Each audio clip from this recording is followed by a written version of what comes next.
Hello दोस्तों, तो आज से है कि नया अध्याय शुरू करने वाले हैं हम लोग। कौन सा भाई? अध्याय 6 है, कक्षा 6 का अध्याय 6।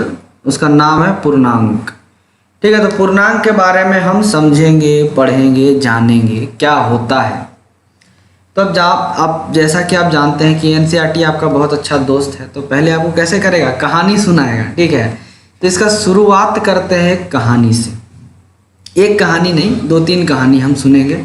उसके बाद हम समझेंगे कुछ कुछ चीज़ें इसके। ठीक है, उसके बारे में समझेंगे, फिर जानेंगे, फिर हम पूर्णांक के बारे में समझेंगे कि पूर्णांक क्या होता है। ठीक है, इसका इस्तेमाल कहाँ पे किया जाता है, कैसे किया जाता है, सब चीज़ देखेंगे। पहले कहानी पढ़ लेते हैं। तो ये कहानी होता है जो बहुत बढ़िया होता है। इसका कहानी नंबर 1 में जो है, ये पहला कहानी है, ये वाला पहला कहानी है, दूसरा कहानी है, फिर आगे चल के और एक कहानी मिलेगा। तो कहानी एकदम पढ़ लेना चाहिए। ठीक है, तो इसको एकदम लाइन बाय लाइन पढ़ते हैं। तो कहानी क्या कहता है कि सुनीता, देखिए सुनीता एक लड़की है। तो सुनीता की माँ के पास 8 केले हैं। ठीक है, सुनीता है, उसकी माँ के पास 8 केला है। सुनीता को अपने मित्रों के साथ एक पिकनिक पर जाना है। अब सुनीता जो है उसको अपने मित्र के साथ, दोस्त के साथ, सहेली के साथ पिकनिक पर जाना है। ठीक है, वह अपने साथ 10 केले ले जाना चाहती है। अब सुनीता को चाहिए 10 केला। वो अपने साथ मित्र के साथ जा रही है पिकनिक पे, तो उसको 10 केला लेके जाना चाहती है। ठीक है, क्या उसकी माँ उसे 10 केले दे सकती है?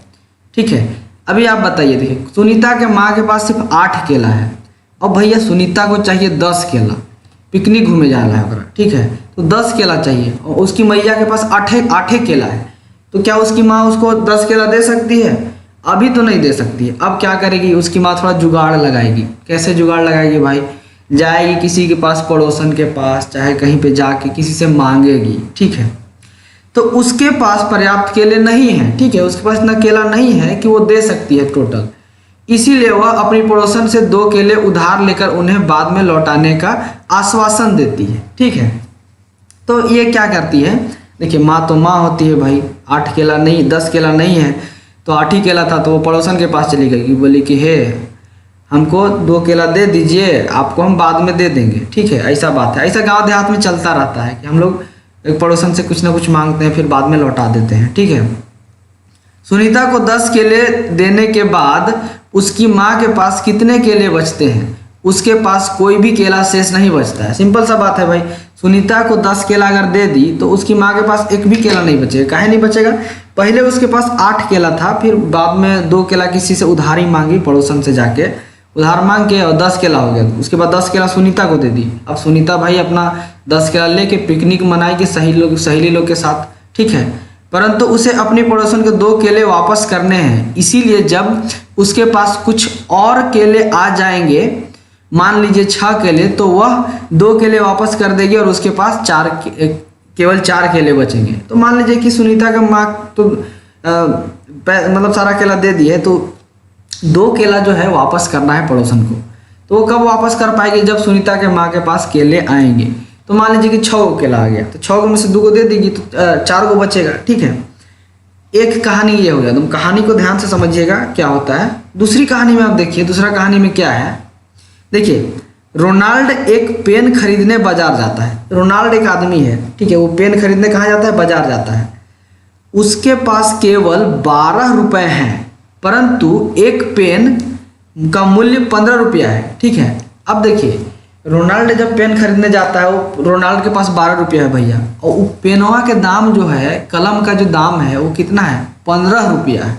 ठीक है, दुकानदार उसकी ओर 3 रुपए की राशि उधार के रूप में डायरी में लिख देता है। देखिए, अब क्या होता है कि आपके पास पैसा नहीं है तो आप पेन दे देगा आपको, लेकिन लिख देगा 3 रुपया उधारी है, बाद में दे देना हमको। ठीक है, 15 रुपया का पेन दे दिया आपको, 12 रुपया आप दिए, 3 रुपया बचा हुआ है, तो 3 रुपया आप कभी भी जब आपके पास आएगा तो लौटा दीजिएगा उसको। ठीक है, वही चीजवा को जो दुकानदारवा होता है वो किताब में, एक कॉपी में लिख लेता है।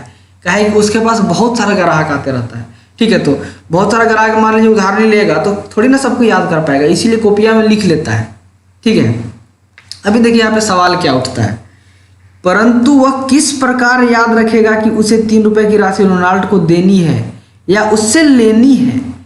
क्या वह इस उधार की राशि को किसी रंग या चिन्ह से व्यक्त कर सकता है। अभी देखिए यहाँ पे बात ये है कि बहुत बार ऐसा भी होता है, ऐसा नहीं होता है खाली उधारी वाला लिखता है, कभी कभी क्या होता है कि दुकानदारों के पास पैसा नहीं रहता है। मान लीजिए कि आप कुछ सामान लेने गए, ठीक है, आप मान लीजिए कि आप सामान लिए 45 रुपया के, ठीक है, 50 रुपया का नोट दे दिए दुकानदार के, तो दुकानदार के पास मान लीजिए कि 5 रुपया का खुदरा नहीं है, चेंज नहीं है, तो बोलेगा कि एक काम कीजिए ना कि आप बाद में ले लीजिएगा, हम लिख के रख ले रहे हैं, ठीक है, मेरे पास अभी चेंज नहीं है तो आप बाद में ले लीजिएगा। अब बात यहाँ पे ये उठता है कि जो दुकानदार उस चीज़ को लिखेगा कॉपिया में, तो कैसे लिखेगा। मान लीजिए किसी को पैसा देना है तो उसको कैसे लिखेगा, और किसी से पैसा लेना है उसको कैसे लिखेगा।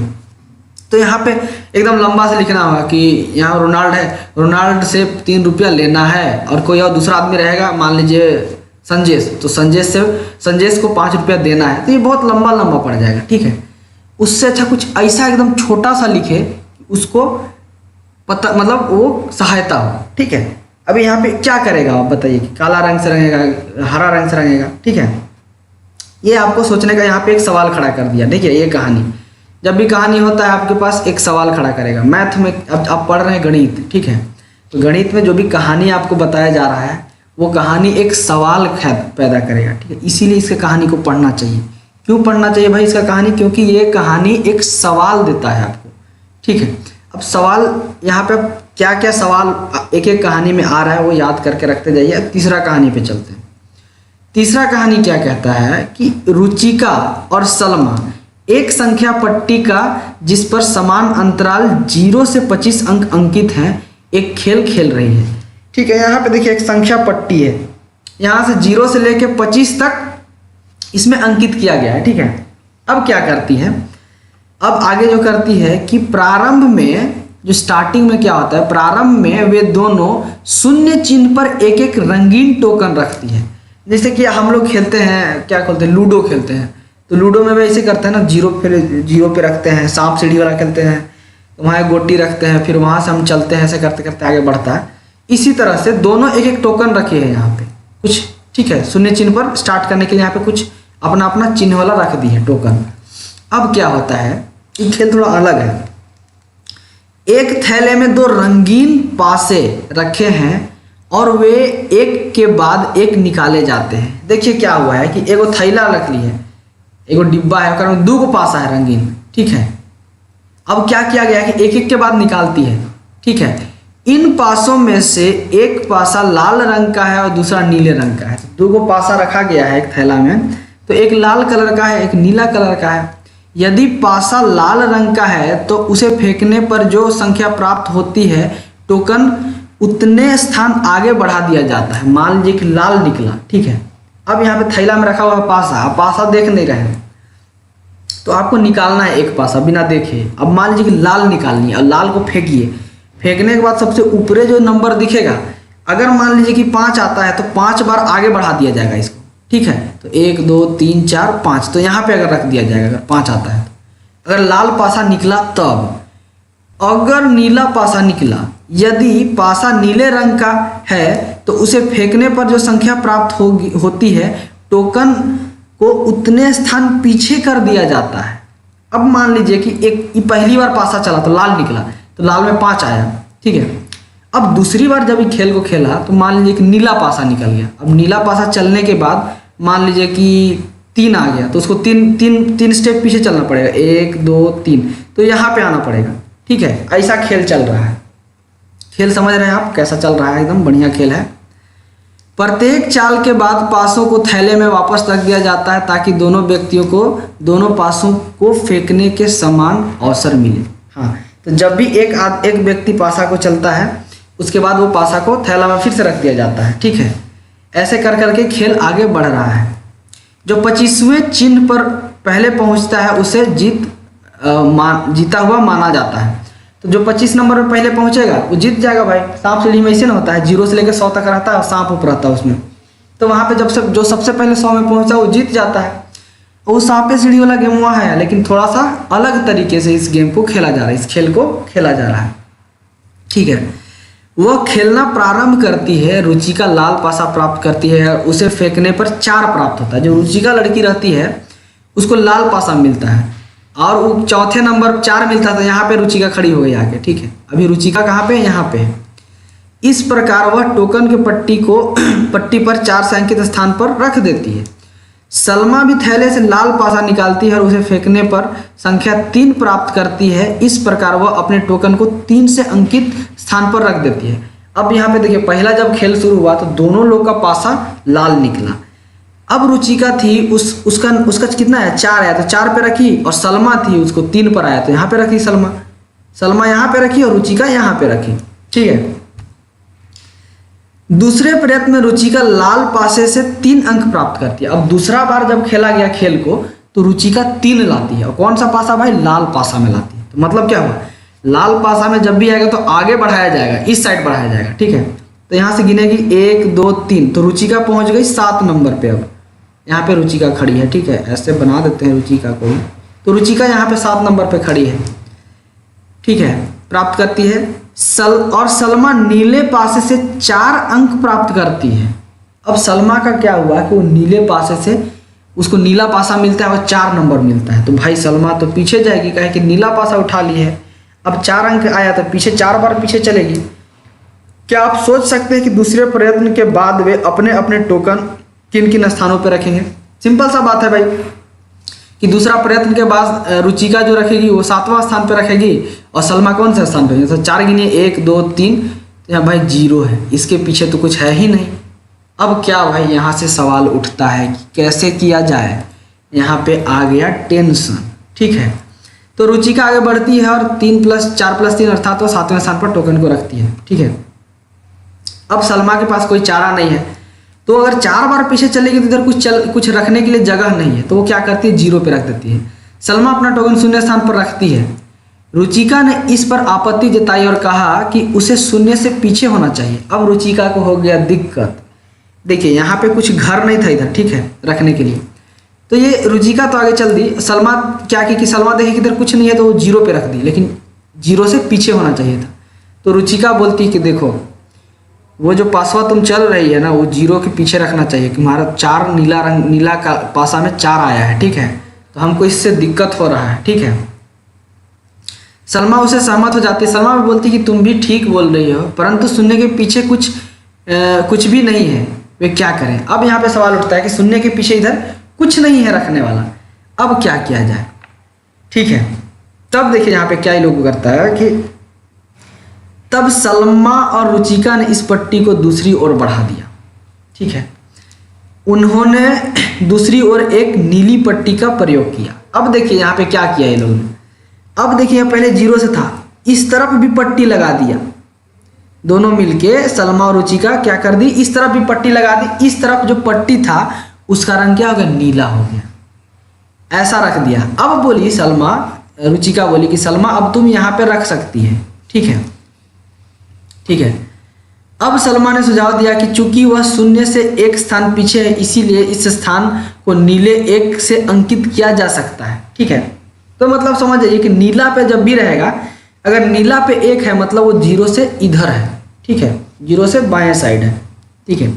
यदि टोकन नीले पर है तो नीले 1 के पीछे वाला स्थान नीला 2 होगा, ठीक है। अगर यहाँ पे है तो नीला 2 होगा, नीला 1, नीला 2, नीला 3, तो मतलब नीला 3 है तो 3 पीछे है 0 से, नीला 4 है तो 4 पीछे है 0 से, ऐसा समझना है, ठीक है। इस तरह से किया गया। इसी प्रकार नीले 2 के पीछे वाला स्थान नीला 3 यही होगा।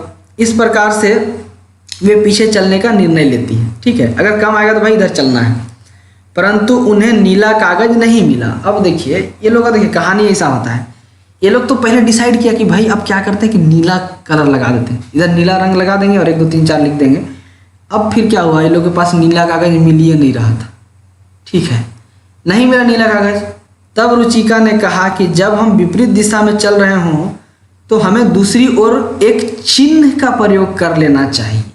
अभी देखिए, अब बोल रही है कि देखो अब नीला कागज तो मिल नहीं रहा है, अब एक चिन्ह का प्रयोग करते हैं, चिन्ह, ठीक है। इस प्रकार देखिए कि 0 से छोटी संख्याओं पर जाने के लिए हमें एक चिन्ह का प्रयोग करने की आवश्यकता होती है। तो अभी देखिए यहाँ पे क्या हुआ, अब नीला कागज नहीं मिल रहा था, तो जो कागज था ओकरे में लिख दिया 1 2 3 4 5 6, ठीक है। लेकिन ये वाला चिन्ह लगा दिया, ये वाला चिन्ह जीरो के दाएं बाएं, मतलब इस साइड जो है जितना भी जीरो की इधर वाला सब किधर है, सब में क्या लगा हुआ है, ये वाला चिन्ह लगा हुआ है, ये वाला चिन्ह लगा हुआ है, ये वाला चिन्ह लगा हुआ है, आप देख सकते हैं। ठीक है, देखिए ये लोगों के पास नीला कागज अगर मिल जाता तो ऐसे चिन्ह नहीं लगाता भाई, नीला कागज मिला ही नहीं। सवाल देखिए, ये कहानी में एक प्रॉब्लम आया आपके पास। ठीक है, एक सवाल उठा, उसको कैसे बनाना है, इन्होंने इस तरह से सॉल्यूशन किया। ठीक है, इसके लिए उस संख्या के आगे ऋण चिन्ह का प्रयोग किया जाता है। तो इस चिन्ह को क्या बोलते हैं, ऋण चिन्ह बोलते हैं, माइनस चिन्ह इंग्लिश में, नेगेटिव साइन। ठीक है, इसको बोलते हैं। इससे यह प्रदर्शित होता है कि ऋणात्मक चिन्ह लगी हुई संख्याएं शून्य से छोटी होती हैं, इन्हें ऋणात्मक संख्याएं कहते हैं। देखिए, तो इससे क्या होता है कि जो भी संख्या जीरो से छोटी है, शून्य से छोटी है, उन्हें क्या बोलते हैं, ऋणात्मक संख्याएं बोलते हैं। तो उसमें क्या होते हैं, ऋण 1, ऋण 2, ऋण 3, ये सब क्या है, छोटी संख्याएं हैं। ठीक है, और इन संख्याओं में सबसे बड़ी संख्या कौन सा है, ए वाला है। जो संख्या जीरो के सबसे करीब होगा वो संख्या सबसे बड़ी होगा ऋण संख्या में। मतलब देखिए, जीरो यहाँ पे है और जीरो के करीब कौन सा संख्या, -1 है। ठीक है, ऋण 1, तो ये वाला बड़ा होगा किससे, ऋण 2 से बड़ा होगा। ठीक है, ये भी ध्यान रखिएगा। अभी समझते हैं, फिर एक सवाल आपको करने के लिए बोल दिया गया है। तो यहाँ पे सवाल में क्या है, देखिए, मान लीजिए डेविड और मोहन ने जीरो स्थान से विपरीत दिशाओं में चलना प्रारंभ कर दिया। ठीक है, मान लीजिए कि जीरो की दाईं ओर चले कदमों को ये चिन्ह से दिखाना है आपको, धन चिन्ह से, इसको धन बोलते हैं। ठीक है, निरूपित किया जाता है, और जीरो की बाईं ओर चलने पे ये ऋण चिन्ह को से निरूपित किया जाता है। यदि मोहन शून्य के दाईं ओर 5 कदम चलता है तो +5 ऋण धन 5 से निरूपित किया जाता है। अगर मान लीजिए कि देखिए, मान लीजिए यहाँ शून्य है। ठीक है, शून्य से इधर चलेगा तो हम उसको प्लस से दिखाएंगे, और शून्य से इधर चलेगा तो इसको माइनस से दिखाएंगे। ठीक है, इसको ऋण बोलते हैं, इसको धन बोलते हैं, इसको पॉजिटिव बोलते हैं, इसको नेगेटिव बोलते हैं। ठीक है, यदि डेविड शून्य के ठीक है किया जाता है। अब निम्नलिखित स्थानों को प्लस या माइनस चिन्ह के निरूपित कीजिए। अभी देखिए, शून्य के बाईं ओर 8 कदम, तो शून्य क्या है, ये है शून्य, इसका बायां ओर इधर 8 कदम है, तो ये +8 होगा। शून्य के दाईं ओर 7 कदम, तो दाईं ओर इधर से -7 हो जाएगा। इस तरह से आप इसके सवाल को कर लीजिएगा। ठीक है, बहुत आसान है। मेरे पीछे कौन आ रहा है, ठीक है, ये भी एक सवाल है, यहाँ पे आपको करना है। यहाँ पे देखिए, पिछले उदाहरणों में हमने देखा कि यदि एक ऐसी संख्या के बराबर चलना है जो धनात्मक है तो हम दाईं ओर चलते हैं। ठीक है, तो हम क्या करते हैं कि ऐसी संख्या जो धनात्मक संख्या तो इधर की ओर चलते हैं, दाईं ओर चलते हैं। ठीक है, यदि इस प्रकार केवल एक कदम चला जाता है तो उसे संख्या की परवर्ती, ठीक है, सक्सेसर प्राप्त होता है। मतलब क्या हुआ, एक ही कदम अगर चले, हम अगर 1 पे खड़ा है, 1 से 1 कदम चले हम दाईं ओर, तो क्या मिलेगा हमको, 2 मिलेगा। तो 2 क्या है, 1 का परवर्ती क्या हो गया, 2 हो गया। ठीक है, उसी तरह से अगर 3 में खड़ा है, 3 से हमको चलना है, 1 कदम सिर्फ चलना है, तो 4 पे अगर चले तो 3 का परवर्ती क्या हो गया, 4 हो गया। ठीक है, निम्नलिखित को परवर्ती लिखिए। अब ये जो संख्या दिया इसका परवर्ती लिखना है। तो 10 जो है, 10 का परवर्ती क्या होगा भाई, 10 में 1 कदम आगे चलिए, 1 अगर जोड़ते हैं तो 11 परवर्ती हो गया। ठीक है, 8 में 1 कदम आगे चलते हैं तो इसका 9 हो गया परवर्ती। उसी तरह से 5 का परवर्ती क्या होगा, 5 का परवर्ती -4 होगा। ठीक है, काहे कि 5 पे यहाँ पे है, हमको कल किधर चलना है, बाईं ओर चलना है, तो 5 का 1 कदम चलेंगे तो 4 पे पहुंचेंगे, -4 पे, तो इसका परवर्ती -4 होगा। ठीक है, यदि हमें ऋणात्मक संख्या के बराबर चलना है तो बाईं ओर चला जाता है, ऋणात्मक में भी बाईं ओर चला जाता है। किधर चला जाता है, बाईं ओर। यहाँ पे ऐसा नहीं है कि बोलिए कि 5 बड़ा है भाई 4 तो हम 6 में चलेंगे, ऐसा नहीं हो सकता। आप किधर चलना है, बाईं ओर चलना है, इधर इस ओर चलना है। एकदम ध्यान में, एकदम दिमाग में रखिएगा। आप उसी तरह से इन लोग का परवर्ती लिख के हमको कमेंट करके बताइएगा ये। ठीक है, यदि हमें ऋणात्मक संख्या के बराबर चलना है तो बाईं ओर चलना होगा। यदि बाईं ओर केवल 1 कदम चला जाता है, ठीक है, बाईं ओर अगर हम बाईं ओर चलेंगे 1 कदम, ठीक है, तो हमें उस संख्या का पूर्ववर्ती प्राप्त होगा। ठीक है, अगर अच्छा यहाँ पे थोड़ा दिक्कत हो गया है। ठीक है, यहाँ पे क्या बोल रहा है कि ऋणात्मक जो संख्या होता है उसमें बाईं ओर चला जाता है, मतलब इस तरफ चला जाता है, तो -4 हो जाएगा, -6 हो जाएगा। ठीक है, इस तरह से यहाँ पे ध्यान दीजिएगा। अभी देखिए यहाँ पे क्या हो रहा है, यदि बाईं ओर केवल एक कदम चला जाता है तो उसे हम उस संख्या का पूर्ववर्ती कहते हैं। ठीक है, तो एक पहले को हम पूर्ववर्ती बोलेंगे। मतलब क्या हुआ, अगर हम जीरो में हैं तो जीरो से एक कदम बाएं ओर चले, ठीक है, तो हम कहाँ पहुँचेंगे, -1 में पहुँचेंगे। तो इसका जीरो का पूर्ववर्ती क्या होगा, -1 हो गया। अब 10 का पूर्ववर्ती क्या होगा, एक कदम पीछे चलना है तो -1 कर देंगे तो 9 हो जाएगा। 8 का पूर्ववर्ती 7 हो जाएगा, 5 का पूर्ववर्ती 4 होगा, इस तरह से होगा। ठीक है, तो मान लीजिए कि 6 में है, 6 का पूर्ववर्ती क्या है, हमको बाईं ओर एक कदम चले तो भाई 5 में पहुंचे, तो 5 क्या हो गया, 6 का पूर्ववर्ती हो गया। ठीक है, समझ गया कि नहीं। हाँ, अब यहाँ पे क्या होता है कि मेरे साथ एक चिन्ह लगाइए। मेरे साथ क्या बोला है, एक चिन्ह लगाइए। क्या है भाई, हम देख चुके हैं कि कुछ संख्याओं के आगे ऋण चिन्ह का लगा होता है। ठीक है, ये चिन्ह लगा होता है, ऋण चिन्ह। उदाहरणार्थ यदि हम दुकानदार को दी जाने वाली रोनाल्ड की देय राशि को दर्शाना चाहते हैं तो हम इसे इस चिन्ह से लिखेंगे। अब देखिए क्या हो गया कि हम अभी पहले हम पढ़े थे कि रोनाल्ड पेन जो खरीदने गया था तो उसमें 15 रुपये का पेन था। कितना का था भाई, 15 रुपये का पेन था। उसके पास कितना था, 12 रुपया था। तो वो 12 रुपये दे दिया दुकानदार को, दुकानदार के पास 12 हो गया। और 12 में से 15 में से हम 12 घटा देते हैं तो कितना, 3 रुपया। तो दुकानदार 3 रुपया अपना डायरी में लिखता है उधारी, तो वहाँ पे क्या लिखेगा, -3 लिखेगा। मतलब क्या हुआ कि हमको 3 रुपया लेना है। ठीक है, तो ये चिन्ह लगा सकता है। तो नीचे एक दुकानदार का खाता दिखाया जा रहा है, कुछ विशेष वस्तुओं की बिक्री से लाभ प्राप्त और हानि को दर्शाया जाता है। ठीक है, वस्तु का नाम है सरसों का तेल, लाभ हुआ तो लाभ के लिए हम प्लस लगा देंगे भाई, हानि हुआ तो उसके लिए माइनस। उचित चिन्ह का निरूपण कीजिए। तो यहाँ पे देखिए, यहीं पे चिन्ह लगाना है आपको। हमारे पास क्या हो रहा है, लाभ होता है कब, हम जितने में, ठीक है, लाभ अगर हमको हो रहा है मतलब हमारा कमाई हो रहा है, तो हम क्या करेंगे, हमारे पास प्लस हो रहा है, जुड़ रहा है, पॉजिटिव साइन। चावल का हानि हो गया भाई तो ये माइनस साइन लगेगा इसमें। ठीक है, इस तरह से। तो यहाँ इस तरह से तो लाभ कितना हुआ भाई, 150, 250 हानि हुआ, इस तरह से दर्शाना है चिन्ह को। देखिए, चूंकि लाभ और हानि विपरीत स्थितियां हैं, इसीलिए यदि लाभ को प्लस चिन्ह से निरूपित किया जाता है तो हानि को माइनस चिन्ह से निरूपित किया जाएगा इसको। ठीक है, प्लस माइनस भी बोल सकते हैं, पॉजिटिव नेगेटिव भी बोल सकते हैं। उपरोक्त खाते में उचित चिन्ह का प्रयोग करते हुए रिक्त स्थानों को भरिए। हमने 2 स्थान को भर दिया, बाकी आप भर दीजिएगा। ठीक है, इसी प्रकार की अन्य स्थितियाँ जहाँ हम इन चिन्हों का प्रयोग करते हैं नीचे दी गई हैं। जैसे जैसे हम नीचे जाते हैं ऊंचाई कम होती है। मान लीजिए कि ऐसे है यहाँ पे, ठीक है, एक ऊंचाई है, तो हम अगर मान लिया 0 है, यहाँ पे आपको सरफेस है, ठीक है, धरती का अति है। ठीक है, इस प्रकार समुद्र तल से नीचे की ऊंचाई को हम ऋणात्मक संख्या से व्यस्त करते हैं।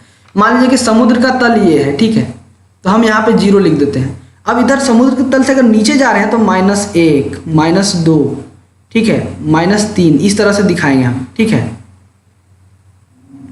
ठीक है, समुद्र के तल से अगर नीचे जा रहे हैं तो उसको हम ऋणात्मक से दिखा सकते हैं।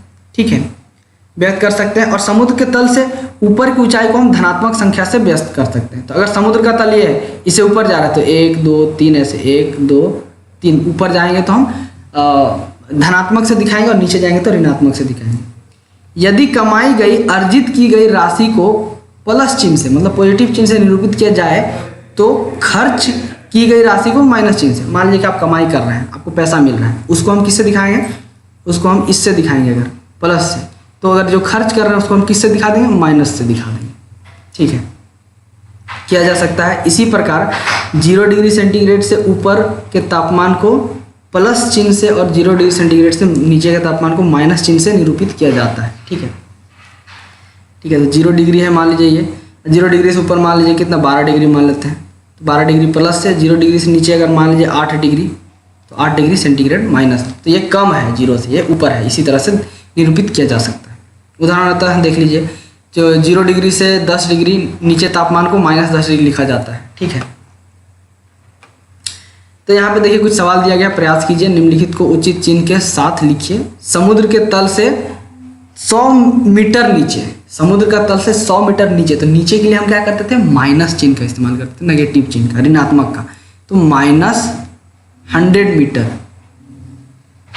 ठीक है, इसका यहाँ ये दिखाने का मतलब क्या हुआ कि समुद्र तल से 100 मीटर नीचे का हम बात कर रहे हैं, ठीक है। 0 डिग्री से 25 डिग्री तापमान ऊपर, तो हम क्या कर रहे हैं, इसको +25 डिग्री सेंटीग्रेड, मतलब क्या हुआ कि 0 से 25 डिग्री ज़्यादा है।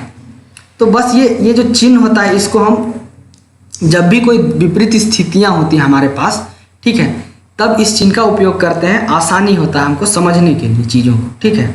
तो इस चीज़ का इस्तेमाल करते हैं विपरीत स्थितियों को दर्शाने के लिए, ठीक है। तो अगले क्लास में हम पढ़ेंगे पूर्णांक के बारे में। अभी तक के लिए यहाँ इसमें जितने भी सवाल हैं ये सब आप लगा लीजिए अच्छे से, ठीक है। यहाँ पे कुछ सवाल दिए गए हैं, यहाँ पे भी दिए गए हैं, ये भी सवाल कुछ हैं, ये सब बच्चे कुछ लगा लीजिए। यहाँ भी सवाल हैं, ठीक है, और इधर भी सवाल है, ये सभी सवाल लगा लीजिए, ठीक है। हमने जो भी कहानी पढ़ा उसमें हमें प्रॉब्लम आया, ठीक है, हमें परेशानी आया। अब एक कहानी से एक परेशानी आया, आपके पास एक प्रॉब्लम आया, क्वेश्चन आया, अब उसको कैसे सॉल्व करना है भाई, तो वहाँ पे लगाए हम मैथमेटिक्स, गणित अपना, और गणित लगाया, उसमें पूर्णांक का इस्तेमाल से जो भी समस्याएं थी उसको हम सॉल्व कर पा रहे थे आसानी से।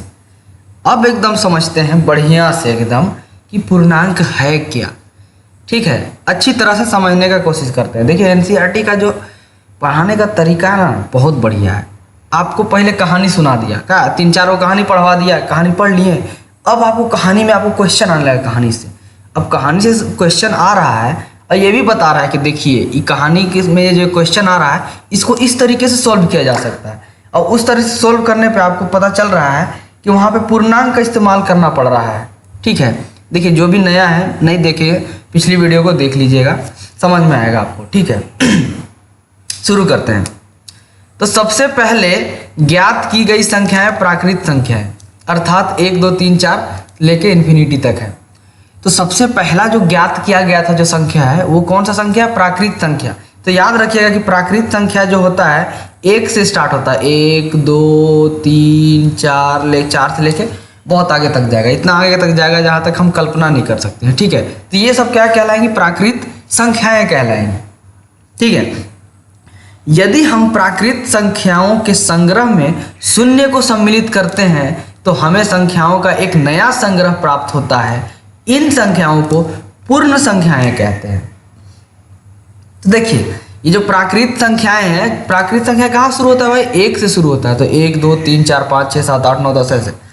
तो अगर इसमें हम शून्य को सम्मिलित कर देते हैं, मतलब यहाँ पे हम शून्य इधर यहाँ पे सम्मिलित हो गया, मान लीजिए, तो कैसे शुरू होगा, 0 से शुरू होगा, शून्य से शुरू होगा, 0 1 2 3 4 5। अब ये जो संख्या का संग्रह है, पहले जो संख्या का संग्रह था जो 1 से शुरू होता था उसको प्राकृत संख्या कहते थे। अब जो संख्या का जो संग्रह बना है उसको कहेंगे पूर्ण संख्याएं कहेंगे। तो याद रखिएगा कि ऐसी संख्याएं जो 0 से शुरू होती है और इन्फिनिटी तक जाती है, ठीक है, उसको हम क्या कहेंगे, पूर्ण संख्याएं कहेंगे, ठीक है, पूर्ण संख्याएं हैं, ठीक है। इन संख्याओं का आप अध्याय 2 में अध्ययन कर चुके हैं, आप अध्याय 2 में पूर्ण संख्याओं के बारे में पढ़े हैं, ठीक है। अब हमें ज्ञात हो गया है कि ऋणात्मक संख्याएं जैसे -1 2 3 4 -5 इस तरह भी होती है। तो अभी हम नया क्या सीखे भाई, नया हमने सीखा कि ऋणात्मक संख्याएं भी होती हैं। कौन सी भाई, -1 -2 -3 ये सब होती है। ये सब क्या है, ऋणात्मक संख्याएं हैं। यदि हम पूर्ण संख्याओं और इन ऋणात्मक संख्याओं को मिला लें तो हमें संख्याओं का एक नया संग्रह प्राप्त होगा जो 1 2 3 -1 -2 है, ठीक है। संख्याओं के इस संग्रह को पूर्णांकों का संग्रह कहते हैं, इसी को कहते हैं इंटीजर्स और इसी को कहते हैं पूर्णांक, ठीक है। मतलब कहने का मतलब क्या हुआ, अब समझिए। यहाँ पे पहले प्राकृत संख्या था, कहाँ शुरू होता था भाई, 1 से शुरू होता था, 1 2 3 ऐसे करके जाता था आगे तक। उसके बाद आया कौन सा संख्या, पूर्ण संख्या, तो कहाँ शुरू होता है, 0 से। तो इसमें 0 सम्मिलित किए तो पूर्ण संख्या हो गया, ठीक है, ऐसे ऐसे। अब क्या हुआ कि अब हम जानते हैं कि ऋणात्मक संख्याएं भी होती हैं, उसमें क्या होता है, -1 -2, ठीक है। अब इसमें हम पूर्ण संख्या में इसको सम्मिलित कर दें, इसको, तो वो क्या कहलाएगा, पूर्णांक संख्याएं कहलाए। ठीक है। इस संग्रह में 1, 2, 3 धनात्मक पूर्णांक कहलाते हैं और -1, -2, -3 ऋणात्मक पूर्णांक कहलाते हैं। तो इसमें कोई साइन नहीं लगा हुआ है तो इसको धनात्मक कहेंगे। इसमें देखिए माइनस लगा हुआ है सब जगह, इसे घटाव का साइन लगा हुआ है, ठीक है, तो इसको ऋणात्मक कहेंगे, ऋण का चिन्ह लगा हुआ है, तो इसको ऋणात्मक पूर्ण संख्याएं कहेंगे हम। देखिए यहाँ पे एनसीईआरटी क्या कोशिश किया है, आपको पूर्णांक को समझाने का कोशिश किया है। तो इसको इस तरह से, इसको ध्यान से सुनिएगा, ये बहुत बढ़िया चीज़ है, ठीक है। यहाँ पे कहना क्या चाह रहा है, आइए इसे निम्न आकृतियों द्वारा समझने का प्रयत्न करें। मान लीजिए कि ये आकृतियाँ अपने सम्मुख लिखी संख्याओं या उनके संग्रहों को निरूपित करती है, ठीक है। मतलब जितना जो आकृति दिया हुआ है इसमें जो जो चीज़ लिखा हुआ है उस चीज़ को निरूपित करता है। मतलब ये जो सर्कल है, ये जो वृत्त है आपका, ये शून्य को निरूपित करता है। मतलब हम बोल रहे हैं कि शून्य, अगर ये वृत्त को देख रहे हैं तो मतलब शून्य है, ऐसा आप समझ के चलिए। चिन्ह में जैसे कि चुनाव चिन्ह होता है ना, किसी को कोई भी पार्टी को निरूपित करने के लिए एक चुनाव चिन्ह दिया जाता है, ठीक है। जैसे कांग्रेस का हाथ पंजा छाप है हाथ का, उसी तरह बीजेपी का कमल छाप है। उसी तरह से शून्य का चुनाव चिन्ह आप यहाँ पे देखिए कि ये वृत्त है। प्राकृत संख्याओं को हम इस तरह से दर्शाते हैं।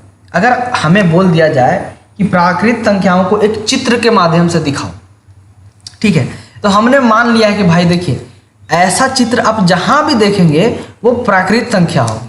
अगर ऐसा चित्र आप जहाँ भी देखेंगे वो क्या होगी, पूर्ण संख्याएं होगी। ऐसा चित्र जहाँ भी देखेंगे वो होगी ऋणात्मक पूर्णांक होंगी, और ऐसा चित्र जहाँ भी देखेंगे वो पूर्णांक होंगी, ठीक है। और ऐसा चित्र जहाँ भी देखेंगे वो क्या होगी, शून्य होगी। ये हम मान लिए हैं। क्यों माने हैं भाई, समझने के लिए कि पूर्णांक होता क्या है। अभी देखिए, अभी समझ में आएगा, मजा आ जाएगा, ठीक है। तब पूर्णांकों के संग्रह को निम्नलिखित आरेख से समझा जा सकता है, जिसमें पिछली सभी संख्याएं और उनके संग्रह सम्मिलित हैं। देखिए आप समझते हैं, सबसे अंदर क्या है भाई, शून्य है। सबसे अंदर क्या है, शून्य है, और उसके साथ क्या है, प्राकृत संख्या है। तो मतलब क्या हुआ कि ये प्राकृत संख्या 1, 2, 3 है, और उसमें अगर हम 0 को सम्मिलित कर देते हैं, ठीक है, प्राकृत संख्या में हम शून्य को सम्मिलित करते हैं, ठीक है, तब क्या बनता है, तब ये बनता है आपका पूर्ण संख्याएं बनती है, ठीक है। यहाँ पे आप देख सकते हैं जो आकृतियां हैं कैसे कैसे समझ आती हैं। देखिए मजा आएगा, मजा आएगा। क्या हो रहा है यहाँ पे, देखिए हमने क्या किया है कि ये जो आपका आयत था, आयत के अंदर हमने क्या क्या डाल दिया है भाई, आयत के अंदर हमने डाला है शून्य को डाला है और प्राकृत संख्या है। और आयत को हम किस चीज़ से दिखा रहे हैं, पूर्ण संख्याएं से। तो मतलब क्या हुआ, पूर्ण संख्याएं में शून्य भी आती है और प्राकृत संख्याएं भी आती हैं। तो ये समझ गए, ये आयत है। अब क्या हुआ है कि आयत के साथ बाहर किसको दिखाया गया है, ऋणात्मक पूर्णांक को दिखाया गया। तो ऋणात्मक पूर्णांक ये हो गया आपका, ठीक है। और आयत और ऋणात्मक पूर्णांक साथ में अगर आ गए तो ये क्या हो गया, पूर्णांक हो गया। इसको इस तरह से दिखाया गया, ठीक है। तो ये वाला चिन्ह आप यहाँ पे देख सकते हैं, ये पूर्णांक हो गया, ठीक है। आप यहाँ पे समझ सकते हैं बहुत बढ़िया से। तो आपको समझ में आता है यहाँ कि पूर्णांक के अंदर अगर सभी चीज़ों को मिला दिया जाए, सभी चीज़ों को एक चीज़ में डाल दिया जाए तो वो हो गया पूर्णांक। किसको किसको डालना है भाई, प्राकृत संख्या है, पूर्ण संख्या है, ऋणात्मक, शून्य को, ठीक है। तो यहाँ से इस चित्र से बहुत अच्छे से समझ सकते हैं। तो यहाँ से आप नहीं समझ में आता फिर से वीडियो को रिवाइंड करके देख लीजिएगा, मज़ा आ जाएगा, समझ में आ जाएगा, ठीक है। अब क्या है कि संख्या रेखा एक होता है, ठीक है। ऐसे है, एक रेखा है, उसमें संख्याओं को प्रदर्शित किया जाता है, 0, 1, 2, 3, 4 ऐसे करके। तो यहाँ देखिए एक संख्या रेखा है। तो ये जो टॉपिक है संख्या रेखा पर पूर्णांकों का निरूपण, जो भी पूर्णांक होंगे उसको संख्या रेखा पर कैसे निरूपित किया जाएगा, कैसे प्रदर्शित किया जाएगा, तो ये देखते हैं। तो होता क्या है कि मान लीजिए कि हम क्या करते हैं, जब भी किसी भी चीज़ को संख्या रेखा पर प्रदर्शित करते हैं तो सबसे छोटा वाला जो संख्या रहता है उसको सबसे पहले लिखते हैं, ठीक है। पहले हमको ऋणात्मक पूर्णांक के बारे में मालूम नहीं था, तो हम क्या करते थे, पूर्ण संख्या का सबसे छोटा हमारा 0, 0 था, तो ऐसे लिखते थे 0, फिर 1, फिर 2, फिर 3, इस तरह से हम क्या करते थे, लिखते थे। लेकिन अभी हमें ऋणात्मक पूर्णांक के बारे में मालूम चला है, पता चला है। तो अब क्या करेंगे, याद रखिएगा कि जब भी कोई ऋणात्मक पूर्णांक होता है तो मतलब सबसे बड़ा वाला जो संख्या होता है वो सबसे छोटा होता है। मतलब इसके आगे अगर ऋण लगा दिया गया और इसके आगे ऋण लगा दिया गया दोनों में कंपेयर करना पड़े तो ऋण 7 जो होता है, -7 जो होता है वो बड़ा होता है किससे? -8 से। ठीक है, तो यहाँ पे याद रखिएगा इस तरह से होता है। तो यहाँ पे देखिए, तो ये जो संख्या है -8 वो सबसे पहले रखा गया, इधर रखा गया, फिर 7 रखा गया, -6, फिर -5, -4, -3 इस तरह से रखा गया है। फिर -1 के बाद क्या होगा? 0, 1 2 3 4 5 6 7 8। देखिए यहाँ, तो यहाँ पे आप देख सकते हैं कि शून्य से जो बाईं तरफ है, ठीक है, ये जो शून्य है इससे बाईं तरफ क्या है? ऋणात्मक पूर्णांक है, और शून्य से इधर जो है वो क्या है? धनात्मक पूर्णांक है। ठीक है, तो इस तरह से संख्या रेखा पर प्रदर्शित किया गया है। तो यहाँ देखिए, ये एक संख्या रेखा हो गया, ये एक संख्या रेखा हो गया। तो यहाँ को ऋणात्मक पूर्णांक को इस तरह से लिखा गया, इधर से शुरू करके इधर जाना रहता है, इधर धनात्मक पूर्णांक, और बीच में आपका क्या हो गया? शून्य हो गया। वही बात को यहाँ पे बोल दिया है। देखो क्या बोलता है, एक रेखा खींचिए, उस पर समान दूरी पर कुछ बिंदु अंकित कीजिए जैसा कि ऊपर अंकित में आकृति में दिखाया गया है। तो देखिए, रेखा खींचना है, और ये जो बिंदु जो आपको दिख रहा है, ये सब ये इसका दूरी जो है, दोनों के बीच का दूरी समान होना चाहिए। ठीक है, मतलब यहाँ से 5 सेंटीमीटर तो 5 सेंटीमीटर यहाँ भी होना चाहिए, समान दूरी होना चाहिए, दूरी में अंतर नहीं होना चाहिए। ठीक है, शून्य के दाईं ओर के बिंदु धनात्मक पूर्णांक और इन्हें +1, +2, +3 इत्यादि केवल 1 2 3 से अंकित किया जा सकता है। जैसे जैसे +1 लिखना है या +2 लिखना है, इसको 1 या 2 बस इससे अंकित किया जा सकता है। ठीक है, शून्य की बाईं ओर बिंदु ऋणात्मक पूर्णांक है, उन्हें -1, -2 इस तरह से इत्यादि से अंकित किया गया है। तो ये इनको इस तरह से ऋणात्मक इस तरह दाईं ओर है, बाईं ओर है ऋणात्मक, तो इसको इस तरह से अंकित किया गया है। ठीक है, तो वही सब है जो बोल रहे हैं, ये सब लिखा हुआ है, आप पढ़ लीजिएगा, समझ में आ जाएगा। ठीक है, इस रेखा पर -6 अंकित करने के लिए एक हम शून्य की बाईं ओर 6 बिंदु कदम चलते हैं। मान लीजिए कि आपको बोल दिया गया, ठीक है, यहाँ पे क्या है कि ऐसा पूर्णांक आपको मतलब एक रेखा दे दिया गया, बोलेगा कि जो -6 है इसको अंकित कीजिए। किस पे अंकित करना है भाई?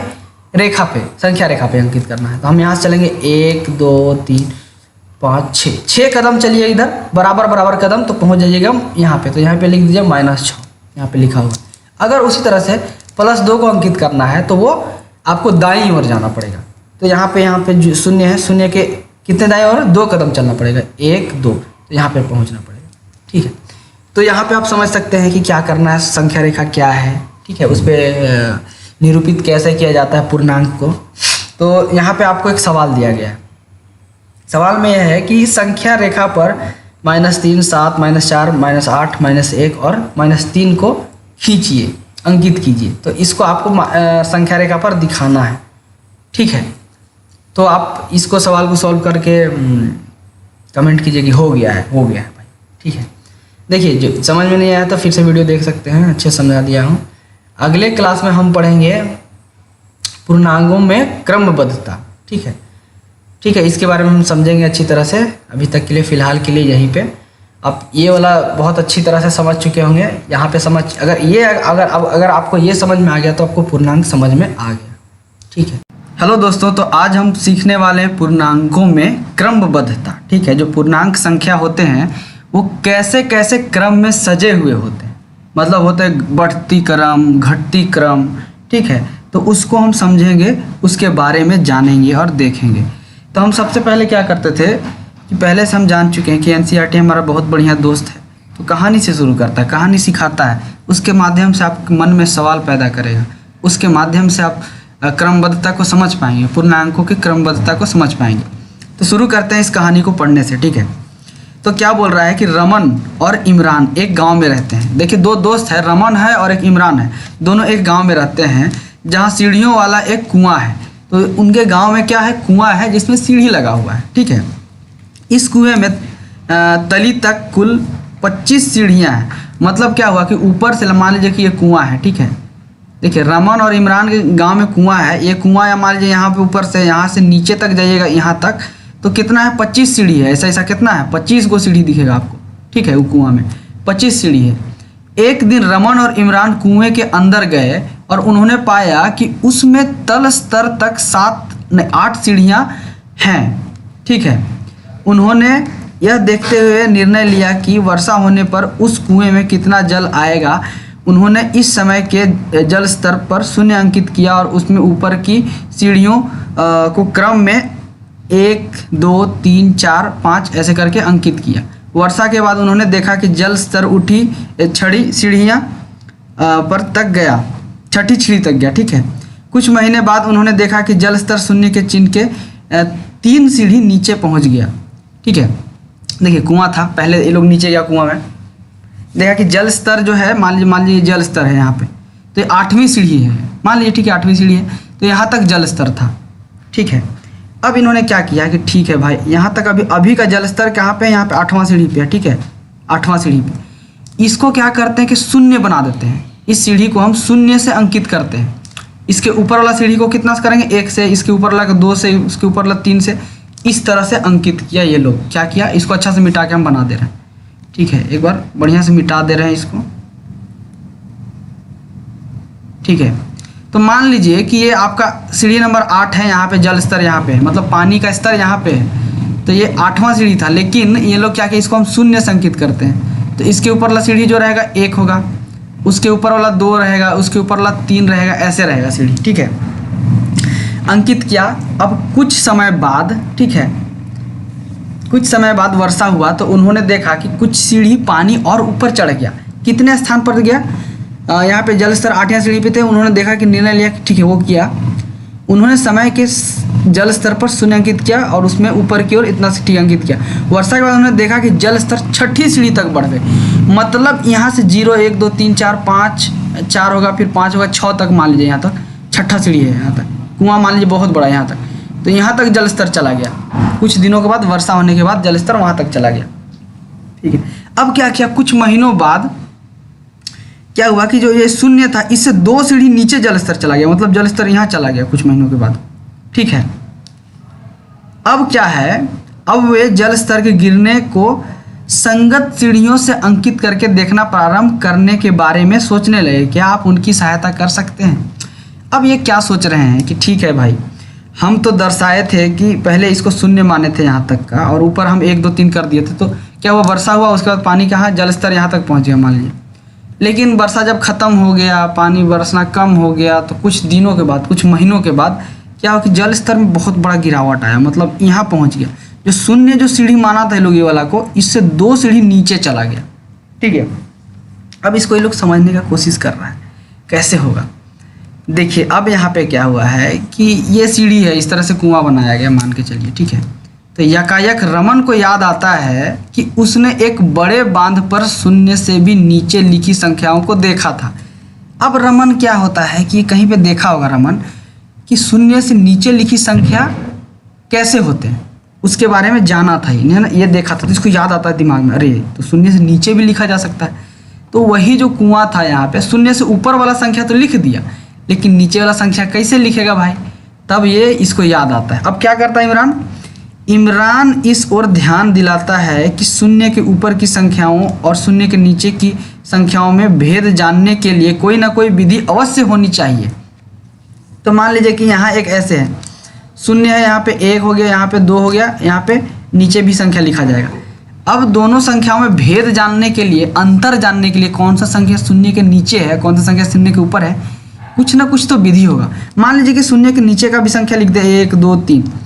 अब मान लीजिए इसमें कुछ साइन रहता है, आप याद कीजिए पिछली कक्षा में आप पढ़े थे, पिछली लेक्चर में आपने जाना था कि कैसे हम लिखते थे।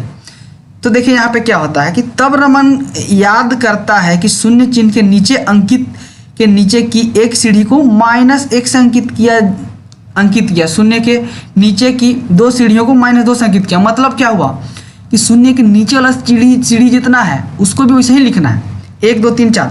शून्य से शुरू करना है, शुरू से 1, यहाँ से शून्य में शून्य हो गया, फिर 1 2 ऐसे लिखना है। ठीक है, हम नीचे जाएंगे 3, फिर नीचे जाएंगे 4। लेकिन आपको नीचे वाला सीढ़ी जो है उसमें क्या लगाना है, ये साइन लगाना है, ये वाला साइन लगाना है। ठीक है, इसीलिए इस समय जल स्तर -3 शून्य 3 सीढ़ी नीचे, इसके बाद जल का प्रयोग होने के कारण जल स्तर 1 सीढ़ी और नीचे गिर जाता है, -4 पे हो जाता है। मतलब पहले क्या था कि कुछ महीनों के बाद देखा कि यहाँ जल स्तर यहाँ पे है। ठीक है, फिर जल का कुछ दिन और इस्तेमाल हुआ तो जल स्तर यहाँ पे नीचे चला गया। फिर जल का इस्तेमाल है, फिर जल स्तर यहाँ पे चला गया, मतलब -4 पे जल स्तर है। ठीक है, कहाँ से हम मान रहे हैं भाई, ये शून्य यहाँ से -4 पे। ठीक है, आप देख सकते हैं कि जो -4 जो है वो -3 से छोटा है। देखिए ये वाला साइन लगाते हैं, मान लीजिए कि 4 लिखते हैं और ऐसे लगा दिए और 3 लगा दिए, तो जने मुंह खुला वाला चीज़ वो वाला क्या है, बड़ा है, और जने मुंह नहीं खुला वो छोटा चिन्ह है। तो हम क्या कर रहे थे कि अभी जल का स्तर देख रहे थे, मान लीजिए कुआं है। अच्छा ठीक है, यहाँ से कुआं बना देते हैं। ठीक है, यहाँ से ऐसे करके कुआं बना दिए। ठीक है, ये कुआं है। तो अब आपको पता चलेगा कि जल स्तर यहाँ पे है और एक जल स्तर यहाँ पे है। दोनों में कुआं का जल स्तर सबसे ज़्यादा किस में है, जब -3 में है तो जल स्तर ज़्यादा है, ज़्यादा पानी है। अगर -4 में रहेगा तो पानी यहीं तक ना रहेगा, ये इतना ही रहेगा, लेकिन -3 में तो पानी यहाँ तक है। मतलब कब है, -3 में पानी है तो तब ज़्यादा पानी है। इसीलिए यहाँ पे देख रहे हैं कि यहाँ पे इस तरह से दिखाया गया है कि -3 जो है वो -4 से बड़ा होता है, यही दिखाना चाह रहा है। ठीक है, तो मान लीजिए अब कितना भी बड़ा संख्या है उसमें अगर माइनस लगा हुआ है, ठीक है, मान लीजिए 100 है एक और एक -1 है, तो दोनों में बड़ा कौन होगा, -1 बड़ा होगा। 100 - 100 क्या होगा, छोटा होगा। ठीक है, ये ध्यान में रखिएगा, यहाँ से पता चलता है। तो उपरोक्त उदाहरण को ध्यान में रखते हुए रिक्त स्थानों को इतना चिन्हों से प्रयोग करते हुए भरिए। देखिए यहाँ पे तो आप समझना है कि देखिए इसके बीच में क्या होगा, किधर चिन्ह लगेगा, शून्य बड़ा है इससे। इसी तरह से ये वाला बड़ा है, ये वाला बड़ा है। ठीक है, ये बड़ा है और ये बड़ा है, ये बड़ा है। इस तरह से आपको चिन्ह को लगाना है। ठीक है, तो यहाँ से आपको समझ में आ रहा है कि क्रम, जब भी हम किसी चीज़ को क्रम में हम बढ़ती क्रम में लिखेंगे जैसे घटती क्रम में लिखेंगे, तो हमको इन संख्याओं का छोटी और बड़ी का समझ होना चाहिए। ठीक है, तो यहाँ से ये समझ में आ गया। ठीक है, आइए अब पुनः उन पूर्णांकों को देखें जो एक संख्या रेखा पर निरूपित किए गए हैं।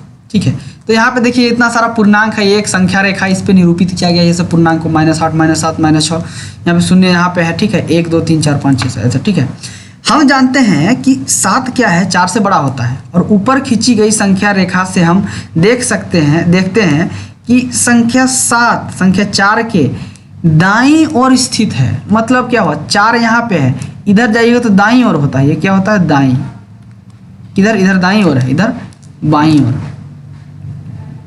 ठीक है, इधर जाइएगा तो बाईं ओर है। ठीक है, तो आप यहाँ पे देख सकते हैं कि जो 4 है वो 7 है वो 4 के दाईं ओर स्थित है। ठीक है, इसी प्रकार 4 क्या है, 0 से बड़ा है, 0 से बड़ा है, और संख्या 4 संख्या 0 के दाईं ओर स्थित है। अब चूंकि संख्या 0 संख्या 3 के दाईं ओर स्थित है, इसीलिए 0 क्या होगा भाई, बड़ा हो जाएगा। मतलब यहाँ पे समझिए, अगर संख्या रेखा में दर्शाया गया है किसी भी पूर्णांक संख्या या कुछ भी संख्या रेखा में दर्शाया गया है, तो दाईं ओर जो संख्या उपस्थित होती है किसी भी संख्या के दाईं ओर, उससे बड़ी होती है। मतलब कहने का मतलब ये समझिए कि मान लीजिए 3 है, 3 के दाईं ओर कौन सा है, 2 है, तो 3 से ये बड़ा हो गया 2। 3 के दाईं ओर क्या है, 1 है, 1 -1 है, तो ये 3 से बड़ा हो जाएगा। उसी तरह से -3 के दाईं ओर कौन है, 0 है, तो 0 बड़ा होगा -3 से। ठीक है, जितना भी संख्या किसी भी संख्या के दाईं ओर होता है वो बड़ा होता है। ठीक है, तो अगर आप इधर से इधर जाएंगे तो ये बढ़ती क्रम कहते हैं, मतलब बड़ी संख्या मिलेगी। तो सबसे छोटी संख्या यहाँ से मिलना शुरू हुआ, छोटा, फिर बड़ा, बड़ा बड़ा बड़ा बड़ा करते करते ये सबसे बड़ा हो जाएगा। ठीक है, यही इसमें समझाया गया है। ठीक है, इस प्रकार हम देखते हैं कि संख्या रेखा पर जब हम दाईं ओर चलते हैं तो संख्या का मान बढ़ता है, और हम बाईं ओर चलते हैं तो संख्या का मान घटता है। उसी तरह से आप बाईं ओर चढ़िएगा, इस तरफ जाइएगा तो संख्या का मान घटेगा। यहाँ पे देख लीजिए, संख्या रेखा पे फिर से वापस आते हैं। यहाँ पे देखिए 0 है, 0 से हम बाईं ओर चढ़ेंगे तो क्या होगा, संख्या का मान घटेगा -1, फिर इधर जाएंगे तो -2 3 ऐसे तरह से। तो याद रखिए, दाईं ओर संख्या रेखा में आप चलिएगा तो मान बढ़ेगा, और बाईं ओर चलिएगा तो मान घटेगा। निम्नलिखित संख्या ये युग्म का प्रयोग करते हुए तुलना कीजिए। यहाँ भी तुलना करना है आपको, सेम चीज़ करना है जो आप यहाँ पे किए थे। ठीक है, तो यहाँ पे देखिए -8 और 0 में कौन सा संख्या बड़ा है भाई, तो 0 बड़ा है, तो इससे लिखना होगा। ठीक है, -1 और -15 में कौन सा बड़ा है, -1 बड़ा है। मतलब ये जितना छोटा संख्या होगा वो उतना ही बड़ा होगा। कब, जब उसमें माइनस लगा रहेगा, ऋण का चिन्ह लगा रहेगा। ठीक है, अब देखिए यहाँ पे क्या होता है कि उपरोक्त प्रश्नों से रोहिणी निम्नलिखित निष्कर्षों पर पहुंचती है। जो रोहिणी है निम्नलिखित निष्कर्ष पे पहुंचते हैं। कौन कौन से? प्रत्येक धनात्मक पूर्णांक प्रत्येक ऋणात्मक पूर्णांक से बड़ा होता है। ठीक है, तो जितना भी ये धनात्मक, ये धनात्मक पूर्णांक हो गया और ये क्या हो गया, ऋणात्मक पूर्णांक हो गया। तो हमेशा ये जो धनात्मक पूर्णांक होगा वो ऋणात्मक से बड़ा होगा। शून्य प्रत्येक धनात्मक पूर्णांक से छोटा होता है। तो ये जो शून्य होता है ये हमेशा धनात्मक पूर्णांक से छोटा होगा। मान लीजिए सबसे धनात्मक पूर्णांक छोटा कौन? 1 होगा। 1 से छोटा कौन होगा? शून्य होगा। शून्य प्रत्येक ऋणात्मक पूर्णांक से बड़ा होता है। तो देखिए ऋणात्मक पूर्णांक कौन सा हो गया? 1 हो गया, एक शून्य। तो ये जितने भी ऋणात्मक पूर्णांक होते हैं ये सब ऋणात्मक पूर्णांक हैं। इन सब से क्या होता है? शून्य बड़ा होता है। ठीक है, शून्य न तो एक ऋणात्मक पूर्णांक है न ही एक धनात्मक पूर्णांक है। शून्य को आप कुछ नहीं कह सकते, ना ही ऋणात्मक कह सकते हैं ना ही धनात्मक कह सकते हैं। ठीक है, कोई संख्या शून्य से दाईं ओर जितनी अधिक दूरी पर होगी उतनी ही बड़ी होगी। कहने का मतलब क्या हुआ कि कोई भी संख्या दाईं ओर, शून्य से दाईं ओर जितना दूरी पे होगा उतना ही बड़ा होगा वो। कैसे होगा भाई? पहले हम बताए थे कि दाईं ओर आप चलिएगा तो संख्या का मान बढ़ता है। मतलब शून्य यहाँ है, शून्य से मान लीजिए कि 1 2 3 3 स्टेप पे यहाँ है तो ये बड़ी है, लेकिन 7वां स्टेप पे यहाँ देखिए तो ये संख्या ज़्यादा बड़ा है। तो शून्य से दाईं ओर पे जितना ज़्यादा दूर रहेगा ना उतना ही बड़ा वो संख्या होगा, और शून्य से बाईं ओर पे जितना ही दूर रहेगा वो संख्या उतना ही छोटा होगा। मतलब -8 सबसे छोटा संख्या है। ठीक है, यहाँ पे समझ लीजिए, यही पे है। तो वही सब बताया गया कि शून्य से कोई संख्या शून्य से बाईं ओर जितनी अधिक होगी उतनी ही छोटी होगी। ठीक है, क्या आप उससे सहमत हैं? उदाहरण दीजिए। हाँ भाई सब सहमत है, उदाहरण आप देख लिए हैं। ठीक है, उदाहरण और एक यहाँ पे दिया हुआ है। एक उदाहरण देख लीजिए, क्या है कि संख्या रेखा को देखकर निम्नलिखित प्रश्नों का उत्तर दीजिए। -8 और -2 के बीच में कौन सी पूर्णांक संख्याएं स्थित हैं? इनमें से कौन सी सबसे बड़ी संख्या और कम से सबसे छोटी संख्या है? तो -8 और -2 के बीच में पूर्णांक संख्याओं को लिखिए। तो -8 कितना होता है? -8, फिर -7, -6, -5, -4, -3, -2। ठीक है, ये है कितना संख्या होगा? 1। ये संख्या साहब कितना है? -8 और -2 के बीच में 1 2 3 4 5 को। ठीक है, ये 3 हो गया। तो ये इन संख्याओं में सबसे बड़ा संख्या कौन सा? -3। ये सबसे बड़ा है, सबसे बड़ा।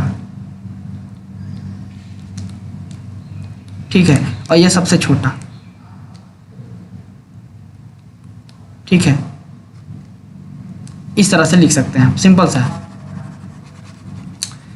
उदाहरण में यहाँ पे देख लीजिए, यहाँ पे दिया हुआ है, ये देखिए -7, -6, -4, ये कितने? -8 और माइनस के बीच में आती है, -2 के बीच में आती है।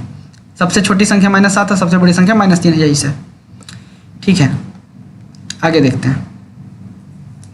यदि मैं शून्य पर नहीं हूँ तो मेरे चलने पर क्या होगा? ठीक है, आइए सलमा और रुचिका द्वारा पहले खेले गए खेल पर विचार करें। मान लीजिए कि रुचिका का टोकन 2 पर है। ठीक है, अगली बार उसे लाल पासा प्राप्त होता है, उसे फेंकने पर तो संख्या 3 प्राप्त होगी। ठीक है, और फेंकने पर संख्या 3 प्राप्त होती है। इसका अर्थ यह है कि 2 के दाईं ओर 3 स्थान लेंगे। मतलब यहाँ पे 2 है। अगर हम पहले वाला कहानी याद कीजिए, उसमें क्या होता था कि लाल पासा था और एक ब्लू पासा था। ठीक है, तो लाल पासा आता था, जितना नंबर आता था उतना आगे चला जाता था, बाईं ओर चलना पड़ता था। और ब्लू पासा आता था, नीले पासा जब आते थे तो किधर? दाईं ओर चलना पड़ता था। कितना चलना पड़ता था? जितना पासा पे लिखा गया है। तो यहाँ पे कितना बाईं ओर चलेगा? कितना बार चलेगा? 3 बार चलेगा। तो 1 2 3, तो 5 पे पहुँचा। ठीक है, इस प्रकार वह 5 पर आ जाती है।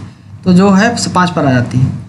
दूसरी ओर यदि सलमा 1 पर थी और थैले में नीला पासा निकलती है जिसे फेंकने पर उसे संख्या 3 प्राप्त होती है, तो इसका अर्थ यह है कि वह 1 की बाईं स्थान लेगी। ठीक है, इस प्रकार वह -2 पर पहुंच जाएगी। तो यहाँ से 1 में थी, अब नीला पासा है, नीला पासा में कितना आया? 3 आया। तो 1 2 3, तो -2 पे पहुंच गई। ठीक है, ये कहानी आप पिछली लेक्चर्स में देख लीजिएगा। ठीक है, नहीं समझ में आ रहा है तो ये डायरेक्ट देखिए तो नहीं समझ में आएगा। ठीक है, अब देखिए संख्या रेखा को देखकर निम्नलिखित प्रश्न का उत्तर दीजिए। देखिए यहाँ पे जो संख्या रेखा है इसको देखकर कुछ प्रश्न दिए गए, उसका उत्तर दीजिए। पहला प्रश्न क्या है कि -3 पर एक बटन रखा गया और -9 पर पहुंचने के लिए हम किस दिशा में और कितने कदम चलेंगे? देखिए सिंपल सा बात है, -1 पे रखा गया है, -3 पे बटन रखा गया यहाँ पे। अब वो कहाँ पहुँचना है? -3 पे। तो इधर चलना पड़ेगा कि नहीं? तो अब इधर चलना पड़ेगा, बाईं ओर चलना पड़ेगा। कितने चलना पड़ेगा? 1 2 3 4 5 6 बार चलना पड़ेगा। ठीक है, तो 6 कदम चलने पड़ेंगे। इसका उत्तर ये हो गया। यदि हम संख्या -6 के दाईं ओर 4 कदम चले तो किस संख्या पर पहुंच जाएंगे? तो माइनस संख्या कितना है? कितने संख्या पे आपको ना? -6 पे। कितना कदम चलना है? 4 कदम चलना है। तो संख्या हम अभी यहाँ पे खड़ा है -6, 1 कदम, 2 कदम, 3 कदम, 4 कदम, तो कहाँ पे पहुँचेंगे? -2 पे पहुँचेंगे। तो संख्या 6 के दाईं और 4 कदम चले तो हम -2 पर पहुँचेंगे। इसका उत्तर हो गया। ठीक है, यहाँ तक समझ में आ गया आपको संख्या का क्रमबद्ध कैसे होता है। बाईं ओर चलिएगा तो जितना भी छोटा से छोटा संख्या आपको प्राप्त होगा, दाईं ओर चलिएगा तो बड़ा से बड़ा संख्या प्राप्त होगा। ठीक है, इसको ध्यान से पढ़ लीजिएगा, एक बार समझ लीजिएगा, बहुत अच्छा चीज़ है, आसान चीज़ है। ठीक है, तो हाँ, यहाँ तक समझ में अगर बहुत अच्छे से आ गया तो इसमें जितने भी सवाल दिए गए हैं प्रश्नावली 6.1 में, तो सब बना लीजिए। पहला सवाल दीजिए, निम्नलिखित के विपरीत लिखिए। इनके विपरीत लिखना है। ठीक है, मान लीजिए कि 3 किलोमीटर उत्तर दिशा में जाना है। ठीक है, तब उत्तर का विपरीत क्या होता है? दक्षिण होता है। तो 30 किलोमीटर दक्षिण हो गया। 700 रुपया की हानि हुआ, इसका विपरीत क्या होगा? 700 रुपया का लाभ हुआ। इस सब विपरीत लिखना है। तो समझ गए होंगे तो बन जाएगा। ये सब कमेंट कर सकते हैं आप बना के। ठीक है, अगली कक्षा में हम पढ़ेंगे पूर्णांकों का योग के बारे में। ठीक है, हेलो दोस्तों, तो आज जो हम पढ़ने वाले हैं वो पढ़ने वाले पूर्णांकों का योग के बारे में। ठीक है, कि पूर्णांक जो होते हैं उनका योग कैसे होता है। पूर्णांक क्या होते हैं आपने समझा था कि हम एक संख्या जो होते हैं जैसे कि -2, -1, 0, 1, 2, 3, 4, 5, ये सब क्या है? पूर्णांक संख्याएं। क्या है भाई? ये पूर्णांक संख्याएं। अभी क्या करना है कि जितने भी पूर्णांक संख्याएं हैं उनको जोड़ना है, उनका योग होगा। वो कैसे करेंगे हम? देखिए, आसान भाषा में अगर बोला जाए तो पूर्णांक संख्याओं का योग करना कोई बहुत बड़ी बात नहीं।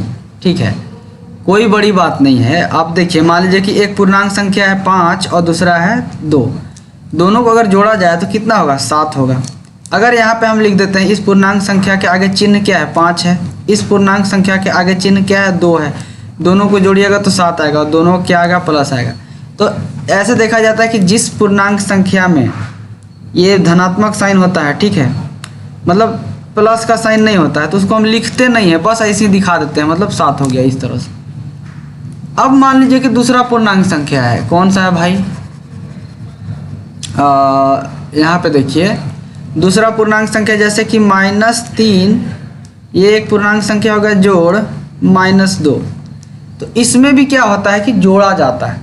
तो ये दोनों पूर्णांक संख्याओं को अगर जोड़ेंगे तो कितना आएगा? 5 आएगा, 5 आएगा। लेकिन यहाँ पे चिन्ह जो होगा वो क्या होगा? माइनस का लगेगा। ठीक है, और दूसरी तरफ है जैसे कि -8 जोड़ +5, तो इसको अगर जोड़ेंगे तो कितना आएगा? -3 आएगा। ठीक है, तो ये -3 क्यों लिखा? ये बड़ी संख्या जो है उसमें कौन सा चिन्ह लगा हुआ है उसके हिसाब से यहाँ पे चिन्ह लगता है। और जब एक माइनस और एक प्लस हो तो क्या होता है? माइनस किया जाता है, घटाया जाता है। ठीक है, ये सब अभी आप आगे चल के समझेंगे उदाहरण के माध्यम से। ये मोटा मोटी बात बता दी है। अभी बात जो है आपको उदाहरण से सिखाया जाएगा। जब एनसीईआरटी का यही तो खासियत है कि आपको बहुत सारे उदाहरण मिलेंगे एनसीईआरटी में। ठीक है, यहाँ पे देखिए, पहला उदाहरण क्या है कि ऊपर और नीचे जाना या चलना। देखिए यहाँ पे सीढ़ियाँ बना हुआ है, देख रहे हैं, सीढ़ी बना हुआ है। इसमें क्या है? ये वाला छत है भाई, ये वाला भूमि तल है, मतलब यहाँ ज़मीन है। ठीक है, और यहाँ गोदाम है, मतलब छत के ज़मीन के नीचे जो अंडरग्राउंड में जो भी हम लोग रूम बनाते हैं, चाहे कुछ भी बनाते हैं, उसको गोदाम बोल दिए हैं। ये वाला जो भूमि तल है, ये लाइन में अगर कोई भी आदमी खड़ा होता है तो मतलब ज़मीन में खड़ा हुआ है। ठीक है, आइए यहाँ पे जाना है, छत हो गया। तो क्या होता है कि सीढ़ी का संख्या इस तरह से दिखाया गया है कि पहला सीढ़ी चढ़िएगा, दूसरा, तीसरा, चौथा, पाँचवा, तो मतलब 8 को सीढ़ी चढ़िएगा तो कहाँ पहुँच जाइएगा भैया? छतवा पे पहुँच जाइएगा। छत में कितना सीढ़ी चलने के बाद पहुँचेगा? 8 सीढ़ी चलने के बाद। अब ये जो नीचे गोदाम में जाना है तो यहाँ पे 8 सीढ़ी नीचे जाना पड़ेगा, इसीलिए यहाँ पे माइनस चिन्ह लगा दिया गया है। ठीक है, तो यहाँ पे देखिए क्या कहता है कि मोहन के घर में छत पर जाने के लिए और नीचे गोदाम में जाने के लिए सीढ़ियाँ बनी हुई है। देखिए मोहन का घर यहाँ पे भी है, उसका छत इधर है, उसका गोदाम नीचे है, उसके लिए सीढ़ी बना हुआ है। ठीक है, आइए छत पर जाने के लिए सीढ़ियों की संख्या को धनात्मक माने और नीचे गोदाम में जाने वाली सीढ़ियों की संख्या को ऋणात्मक पूर्णांक माने तथा भूमि तल से निरूपित संख्या को 0 माने। तो शून्य मानना है, जो भी भूमि तल पे संख्या है उसको क्या मानते हैं भाई? शून्य मानते हैं। और छत पे जाने वाला जो संख्या है, सीढ़ी का संख्या है, उसको हम धनात्मक से दिखा दे रहे हो, और छत के नीचे जाने वाला ऋणात्मक। देखिए सब में -4 लगा है, मतलब -8 -7 इस तरह से इधर लगा हुआ है। ठीक है, ज़्यादा टेंशन नहीं लेना, एकदम मज़ा आ जाएगा। अभी आगे क्या करना है, आगे कहता है कि निम्नलिखित प्रश्नों के उत्तर दीजिए और अपने उत्तर को पूर्णांकों के रूप में लिखिए। पहला प्रश्न क्या है, भूमि तल से 6 सीढ़ी ऊपर चलिए। अगर भूमि तल है भैया, यहाँ भूमि तल है, यहाँ से कितना सीढ़ी ऊपर चढ़ना, 6, 1 2 3 4 5 6। कहाँ पहुँचे भाई, 6 पे पहुँचे कि नहीं, यहाँ पे इसी को संख्या में लिखना था, तो यहाँ पे +6 लिख दिए। काहे +6 काहे लिखे भाई, ऊपर जा रहे हैं इसीलिए हम +6 लिखेंगे। ठीक है, याद रखिएगा। दूसरा क्या है कि भूमि तल से 4 सीढ़ी नीचे चलिए। अब भूमि तल से 4 सीढ़ी नीचे चलना है तो कहाँ पहुँचिएगा, तो भूमि तल यहाँ पे है, यहाँ से 4 सीढ़ी नीचे, 1 2 3 4, तो कहाँ पे पहुँचे, -4 में। इसीलिए यहाँ पे क्या लिखा हुआ है, -4 लिखा हुआ है। क्या लिखा हुआ है, -4। उसी तरह से आपको लिखते जाना है। देखिए यहाँ पे क्या है, सी नंबर पे देखते हैं कि भूमि तल से 5 सीढ़ी ऊपर चलिए और फिर वहाँ से 3 सीढ़ी ऊपर चलिए। तो देखिए भूमि तल यहाँ पे है, ये भूमि तल है, यहाँ से 5 सीढ़ी ऊपर चलना, 1 2 3 4 5, फिर यहाँ से 3 सीढ़ी चढ़ना है, तो 1 2 3, तो कहाँ पहुँचेगा, 8 पे पहुँचेगा। ठीक है, तो उसी तरह से यहाँ पे क्या हो जाएगा कि पहले 5 सीढ़ी ऊपर चढ़ा, प्लस में गया, फिर 3 सीढ़ी ऊपर चढ़ा, फिर कहाँ गया, 8 पे पहुँच गया। ठीक है, तो ऐसे करके आपको चढ़ना है।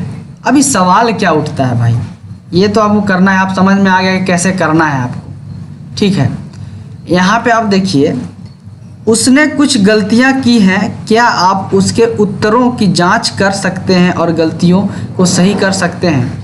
देखिए उसने कुछ गलतियाँ की हैं, गलतियाँ क्या क्या की है वो आपको जांच करना है। तो अभी तक आप सी तक चेक किए तो सब सही था, ये सही था, ये सही था, सी में भी सही है, ये वाला सही होगा क्या। डी को देखते, भूमि तल से 6 सीढ़ी नीचे चलिए और फिर वहाँ से 2 सीढ़ी नीचे चलिए। तो देखिए भूमि तल से 6 सीढ़ी नीचे चलना है, फिर 2 सीढ़ी नीचे, तो 1 2 3 4 5 6 यहाँ पे पहुँचेंगे।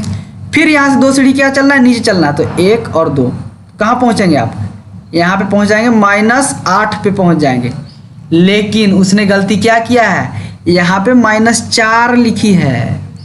इसका मतलब क्या हुआ कि 6 चढ़ने के बाद फिर वापस जाना पड़ रहा है। लेकिन यहाँ क्या है कि 6 भूमि तल से 6 सीढ़ी नीचे आइए, फिर 2 सीढ़ी नीचे आइए, तो आप जहाँ पहुँचेंगे या -8 होगा। लेकिन इसने गलत कैलकुलेशन किया यहाँ पे। तो यहाँ पे क्या होगा कि -6 लिखा जाता है, फिर -2, तो दोनों को जोड़िए, जुट जाता है। 2 को अगर --2 दोनों माइनस है तो क्या हो जाता है, ऐड हो जाता है, तो -8 होता है। तो यहाँ पे उसने गलती की थी, एक गलती निकल गया। दूसरा गलती क्या है कि यहाँ देखिए 7 + 7 और -10 दोनों को जोड़ने पे कितना आएगा, -3 आएगा। तो इसने क्या लिखा है, 17 लिखा, ये भी गलत है। ठीक है, तो यहाँ पे -17 -3 क्यों आ रहा है ये समझते हैं। इसको देखिए, इसीलिए इसको इस तरह से कहानी के हिसाब से समझाया जाता है। यहाँ देखिए, यहाँ पे बहुत बढ़िया समझ में आएगा। अब ये कहानी आखिरी वाला हम पढ़ते हैं। देखिए गलती इसी वाला में था, ये वाला था गलत, ये वाला गलत था, और एक ये वाला गलत है। ठीक है, आखिरी में क्या, भूमि तल से 7 सीढ़ी ऊपर चलिए, फिर वहाँ से 10 सीढ़ी नीचे चलिए। भूमि तल है आपका, भूमि तल कौन सा है, भूमि तल भाई देखिए हम मिटा दे रहे हैं। तो भूमि तल आपका ये वाला है, यहाँ से 7 सीढ़ी आपको ऊपर चढ़ना, 1 2 3 4 5 6 7 यहाँ पे चढ़ना है। फिर यहाँ से 10 सीढ़ी आपको नीचे आना है, फिर वापस। फिर क्या बोल रहा है कि फिर वहाँ से 10 सीढ़ी नीचे चलिए। मतलब क्या हुआ, अभी कहाँ पे हम खड़े हैं, 7 पे, 7 से 10 बार हमको नीचे चलना है। तो यहाँ से 1 2 3 4 5 6 7 8 9 10, तो यहाँ पे पहुँचेंगे 10 सीढ़ी नीचे चलने के बाद। कहाँ पे पहुँचे, -3 पे। हमारा उत्तर क्या होना चाहिए था, -3 होना चाहिए था।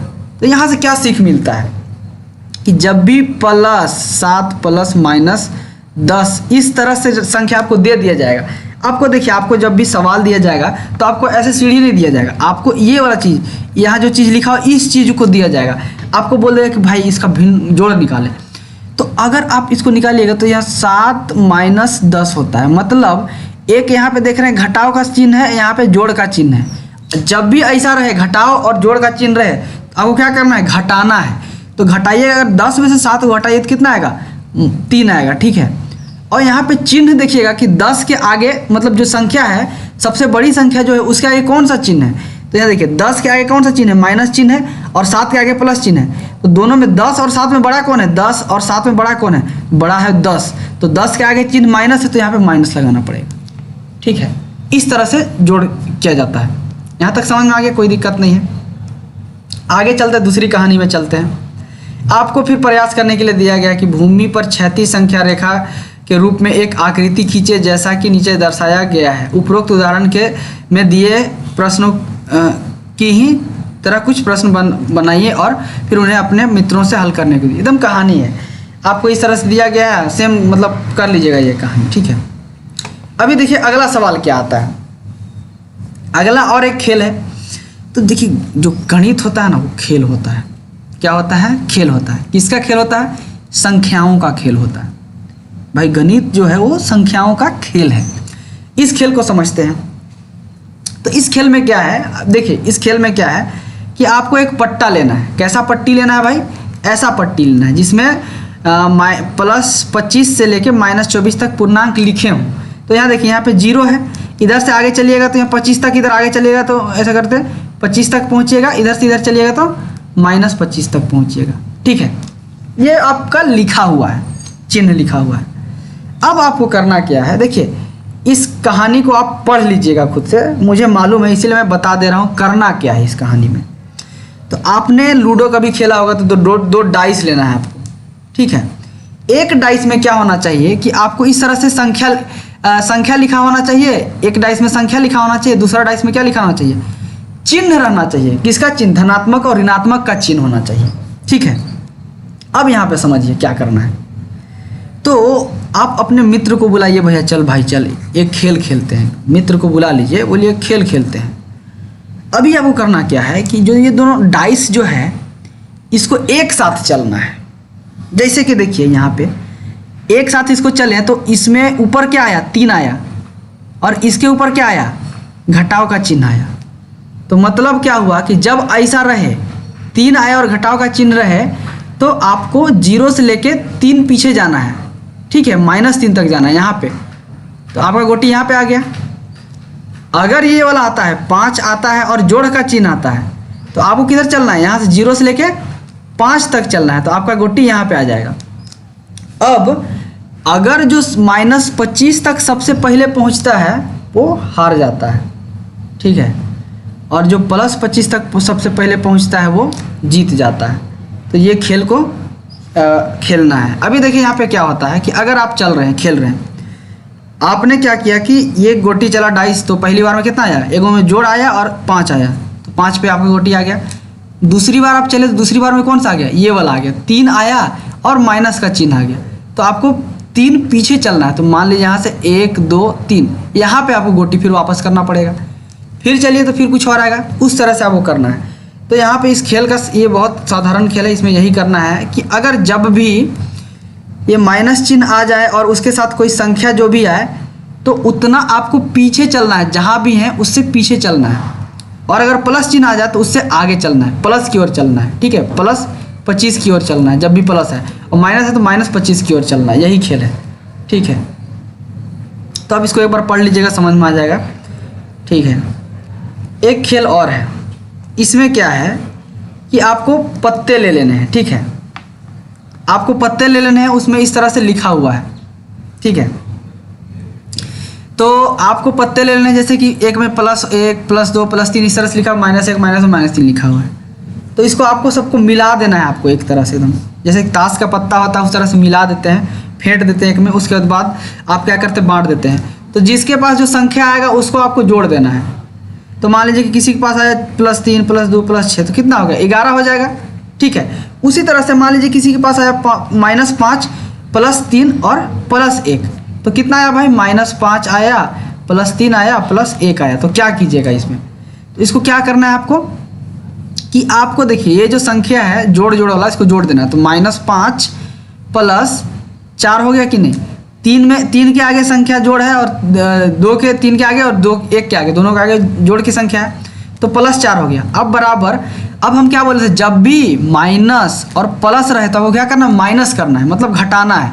तो 5 में से 4 घटाइए तो कितना बचेगा, 1 बचेगा। और कौन सा बड़ा संख्या देखना, बड़ा संख्या इसमें 5 है, 5 का कौन सा चिन्ह लगा हुआ, माइनस का चिन्ह लगा, तो -1 होगा। ठीक होगा, तो इस तरह से लिखना है आप। ठीक है, अब देखिए इन्हें कीजिए, ये भी एक प्रश्न है। तो ये प्रश्न में क्या है कि 2 तरह का आपको क्या दिया गया है कि 2 भिन्न सफ़ेद रंग काले रंग के बटन दिए गए हैं आपको। ठीक है, एक सफ़ेद बटन को +1 और काले बटन को -1 से व्यक्त करें।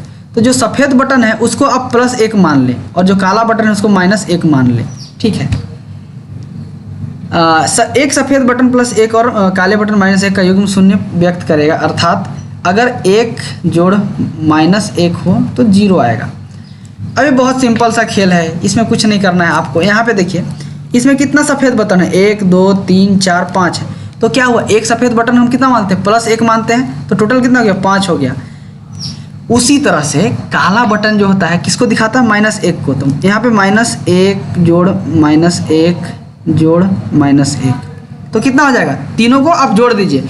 हमने क्या बोला है कि अगर सब माइनस में रहेगा, ठीक है, सब माइनस में रहेगा तो जोड़ना है, अगर ये एक माइनस में एक प्लस में रहेगा तो घटाना है। जब तीनों माइनस में तो -3 हो गया। ठीक है, यहाँ पे देखिए प्लस और -1 तो क्या हो जाएगा, 0 हो जाएगा, 0 हो जाएगा ये दोनों में। ठीक है, इस तरह से आपको देखना। अब इसके इस प्रश्न को करना है आपको यहाँ पे। ठीक है, ये 2 प्रश्न किया हुआ है, तीसरा करना है। तीसरा में क्या है कि 1 2 3 4 क्या है, 1 जोड़ 1 जोड़ 1, 4 आपका प्लस है और 1 ये है, तो कितना हो जाएगा, तो आपका हो जाएगा 1 2 3 4 5, तो इसका आपका आंसर हो जाएगा 5 हो जाएगा। उसी तरह से इसमें आंसर कितना हो जाएगा, -4 जोड़ -2 तो -6। इस तरह से करना है आप। ठीक है, हाँ, तो यहाँ से देखिए कि जब आप 2 धनात्मक पूर्णांक प्राप्त करें तो उन्हें जोड़िए। जैसे +3 +2 तो +5 आया। ठीक है, इस तरह इसको इस तरह से भी लिख सकते हैं, 3 जोड़ 2 लिख सकते हैं।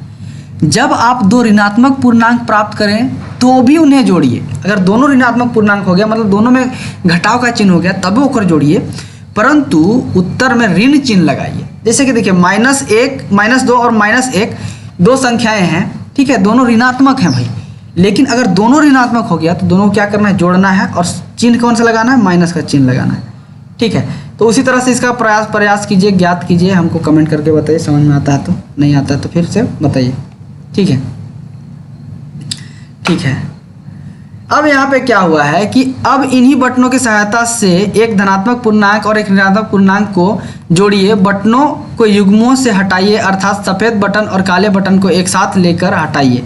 अभी करना क्या है, देखिए जैसे कि देखिए -4 जोड़ +3 है।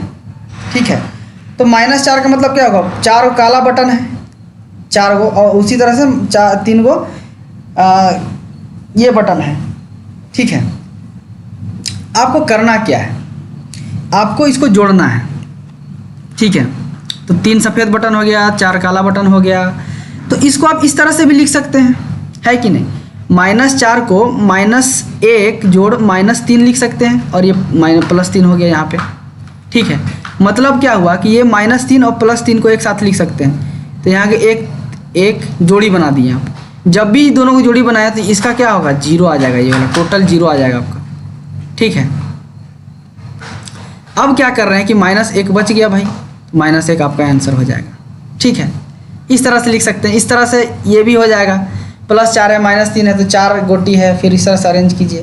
तो इस तरह से आप कर सकते हैं, ज़्यादा कुछ ये नहीं है, समझ सकते हैं इसको। ठीक है, तो यहाँ पे आप समझिए क्या हो रहा है। अतः जब आपको एक धनात्मक पूर्णांक और एक ऋणात्मक पूर्णांक को जोड़ना हो तो आपको इन पूर्णांकों के संख्यात्मक मानों न्यूमेरिकल वैल्यू को देखकर दोनों संख्याओं में बड़ी संख्या जांचने के लिए उनके साथ लगे प्लस और माइनस चिन्ह को छोड़ दीजिए। सहायता के लिए कुछ उदाहरण नीचे दिए गए हैं। तो हमने बताया था कि मान लीजिए कि -7 और +8 है, करना क्या है, आपको घटाना है।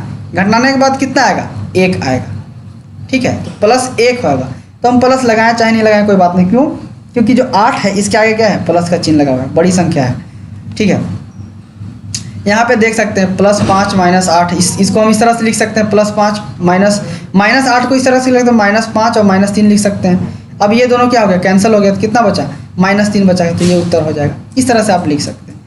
ठीक है, ये प्रयास कीजिए, निम्नलिखित में प्रत्येक का योग ज्ञात कीजिए। ये सब प्रयास करके देख सकते हैं, अगर समझ में आ गया है तो। नहीं समझ में आया तो फिर से देख सकते हैं ऊपर से। अगले क्लास में पढ़ेंगे कि संख्या रेखा पर पूर्णांकों का जोड़ना, योग। ठीक है, हेलो दोस्तों, तो आज हम सीखने वाले हैं संख्या रेखा पर पूर्णांकों का जोड़ना। ठीक है, पूर्णांक हम जानते हैं क्या होता है, संख्या रेखा हमें मालूम है क्या होता है। अब क्या करना है कि जितने भी पूर्णांक होते हैं, क्या हम 2 पूर्णांक को या 3 पूर्णांक को, 4 पूर्णांक को एक संख्या रेखा के माध्यम से जोड़ सकते हैं? सवाल ये उठता है। हाँ भाई, जोड़ सकते हैं। अभी वही सीखने वाले हैं कि संख्या रेखा का इस्तेमाल करके कैसे हम 2 संख्याओं को जोड़ेंगे। देखिए, तो आइए संख्या रेखा पर 3 और 5 को जोड़ें। तो अभी हमको 3 और 5 को जोड़ना है, कुछ नहीं करना है। क्या करना है जोड़ने के लिए? सबसे पहले, अगर आपको परीक्षा में चाहे कहीं भी पूछ दिया जाएगा, तो सबसे पहले क्या करना है, एक संख्या रेखा बनाना है। जैसे आप देख सकते हैं यहाँ आकृति 6.4 6.4 में एक संख्या रेखा बना हुआ है। जो ये आकृति है, ये एक संख्या रेखा है। आपको किसको जोड़ना है? 3 और 5 को जोड़ना है। तो ध्यान रहे, याद कीजिए कि 3 और 5 ये दोनों को आपको जोड़ना है। इसके आगे कौन सा चिन्ह लगा हुआ है? कुछ भी चिन्ह नहीं लगा हुआ है, मतलब क्या हुआ है, प्लस है। ठीक है, तो किधर आपको जाना होगा?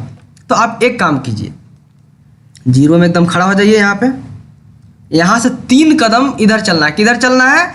इधर की ओर चलना है, बाईं ओर चलना है 0 के। क्यों बाईं ओर चलना है? क्योंकि 3 में जो है वो कौन सा चिन्ह लगा हुआ है? कुछ भी चिन्ह नहीं लगा हुआ है। मतलब क्या हुआ, हमेशा मान लेना है कि अगर किसी भी संख्या में कुछ भी चिन्ह नहीं लगा रहता है ना, तो प्लस का चिन्ह होता है। ठीक है, तो मान लीजिए, तो किस तरफ जाना है आपको भाई? तो आपको ये 0 से दाईं ओर जाना है। तो ठीक है, 0 से आप चलिएगा 1 2 3, तो यहाँ पे पहुँच जाइएगा 3 पे। ठीक है, अब 3 कदम चल दिए तो 3 खत्म हो गया। कौन बचा है? 5। अब 5 कदम यहाँ से चलना है। तो यहाँ से 3 से 5 कदम कहाँ पे चलिएगा? फिर यहाँ से 1 2 3 4 5, तो यहाँ पे आप पहुँचे, 5 कदम में पहुँचे कहाँ पे? यहाँ पे। ये कौन सा संख्या है भैया? ये है 8। तो यही हो गया 3 जोड़ 5 बराबर 8। कितना आसान है संख्या रेखा में पूर्णांकों को जोड़ना। कुछ नहीं करना है, बस आपको गिनना है। 3 कदम चलना है, फिर 5 कदम चलना है। आप ये भी कर सकते थे, ऐसे भी कर सकते थे। पहले आप 5 कदम चल लेते, जा ना, हम ऐसे नहीं करेंगे। अब मन में सवाल आया कि ना ना ना, ऐसे तो हम करेंगे ही नहीं, ये किताबों में दिया है, हम कॉपी थोड़े करेंगे। ठीक है भाई, कॉपी नहीं करो, अच्छे से करो। अब क्या करो, तुम 5 कदम चलो। 3 और 5 को जोड़ना है ना, 3 और 5 को जोड़ना है। तो पहले तो 5 कदम चल ले भैया। तो यहाँ से चलेंगे 1 2 3 4 5, पहुँच गए हम यहाँ पे। कितना कदम चले भाई? 5 कदम चले यहाँ पे। तो यहाँ पे पहुँचे, तो ये खलास। कौन सा बचा? 3 बचा। अब यहाँ से 3 कदम चलना है। तो 1 2 3, तो यहाँ से 3 कदम चले तो यहाँ पहुँचे, तो यहाँ पे आया 3। तो कहने का मतलब है कि पहले 5 चलो या फिर पहले 3 चलो, ठीक है, बतिया बराबरे होगा। ठीक है, तो 2 संख्या का जोड़ जो है, मतलब 3 और 5 का जो योग होगा वो आपका 8 हो जाएगा। आप इसको ऐसे भी लिख सकते हैं, 5 जोड़ 3 बराबर 8।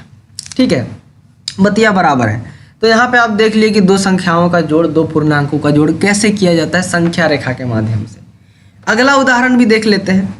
तो देखिए, अभी जो हम बतिया बताए ना, वही वाला चीज़वा यहाँ लिखल है। ठीक है, देख लीजिए कि संख्या रेखा पर पहले हम 0 से प्रारंभ करके 0 के दाईं ओर 3 कदम चलते हैं। ठीक है, और 3 पर पहुँचते हैं। फिर हम 3 के दाईं ओर 5 कदम चलते हैं और 8 पर पहुँचते हैं। इस प्रकार हमें 3 + 5 बराबर 8 प्राप्त होता है। यही है। तो ये जो चीज़ हम बता रहे हैं वही चीज़ लिखा हुआ है, तो इसको हम फिर से पढ़ेंगे नहीं। ठीक है, आप याद कर लीजिएगा, मतलब समझ जाइए क्या करना है। अभी देखिए यहाँ पे, अब यहाँ देखिए चिन्ह क्या लगा हुआ है, माइनस का चिन्ह लगा हुआ है। 3 के आगे माइनस है और 5 के आगे माइनस है। मतलब क्या हुआ, -3 और -5 को आपको जोड़ना है, इनका योग निकालना है, इनका योग प्राप्त करना है। तो फिर से आप क्या कीजिए, कि अभी ना देखिए यहाँ पे 0 पे आपको प्रारंभ करना है, एकदम शून्य पे खड़ा होना है, ठीक है। उससे इस बार बाईं ओर चलना है। क्यों? क्योंकि इधर जाते हैं तो घटता है, माइनस होता है, इधर जाते हैं तो क्या होता है, प्लस होता है। तो माइनस की तरफ आपको चलना पड़ेगा। तो यहाँ 0 से 3 बार चलिए, पहला 3 कदम, 1 2 3। तो यहाँ से आप पहुँच गए 3 पे, ठीक है। कितना कदम चले, -3, तो यहाँ पर -3 लिखना होगा। उसी तरह से आपको 5 कदम फिर चलना है। इधर किधर चलना है, बाईं की ओर। माइनस का मतलब है कि संख्या रेखा में आपको इधर जाना है, ठीक है। और प्लस का मतलब है कि संख्या रेखा में किधर जाना है, यहाँ 0 से इधर की ओर जाना है। एकदम याद रखिएगा ये चीज़ बात। 5 बार आगे चलना है इधर। तो यहाँ से गिनेंगे 1 2 3 4 5। तो पहुँच गए कहाँ पे भैया, -8 पर, ठीक है। तो यहाँ पे देखिए -3 जोड़ -5 बराबर -8। तो ये प्राप्त हुआ। अभी आप बोलिए कि नहीं, कि किताबवा में ऐसा दियल है, हम एकरा नहीं फॉलो करेंगे, ठीक है। फॉलो आपको कन्वेंशन करना पड़ेगा, लेकिन आप बोलिए कि नहीं हम पहले 5 कदम चलेंगे। अरे कोई टेंशन नहीं भैया, 0 पे खड़ा हो जाओ और यहाँ से 5 गिनो, 1 2 3 4 5। तो हम 5वां कदम पे चले, यहाँ पहुँचे, ठीक है। तो यहाँ पे -5 लिख देते हैं। अब यहाँ से 3 गिनना है, काहे कि एक तो 5 खत्म हो गया, 3 गिनना है।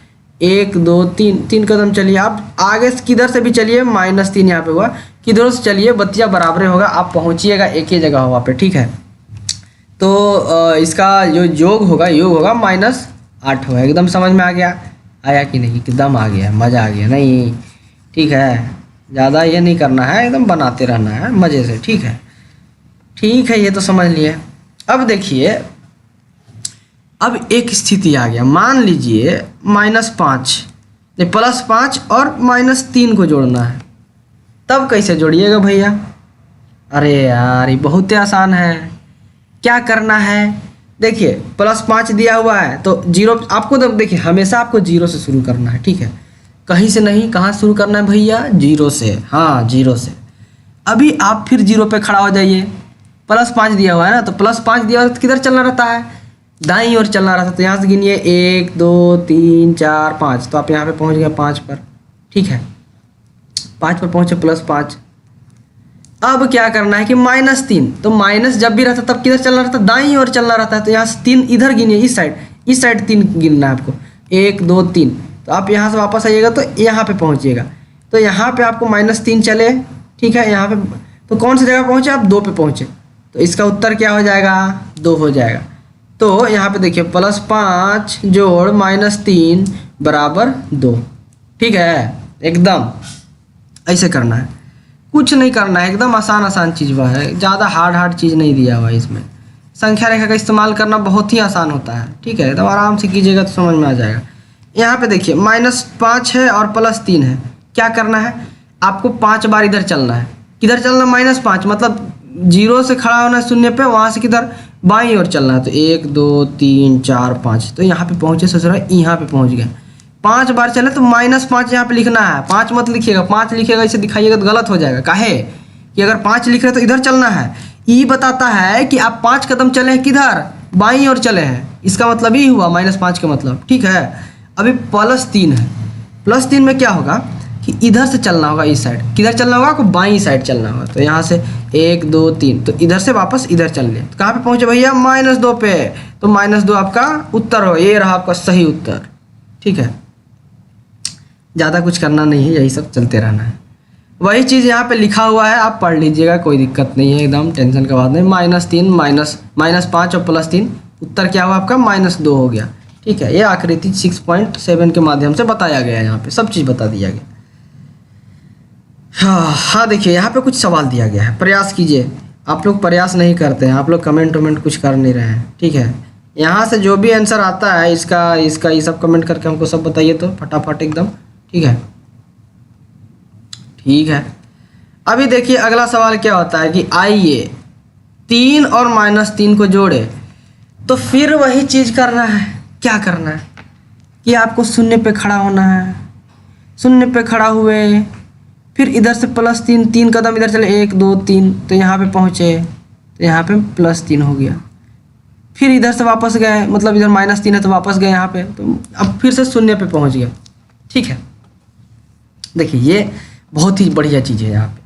तो यहाँ पे एक चीज़ बताया गया है कि आकृति 6.8 से हम देख सकते हैं कि हम शून्य पर पहुंच गए हैं, शून्य पर पहुंच गए हैं। मतलब क्या हुआ कि आप माइनस प्लस 3 और माइनस 3 को जोड़ते हैं तो आपको कितना आता है, उत्तर शून्य आता है।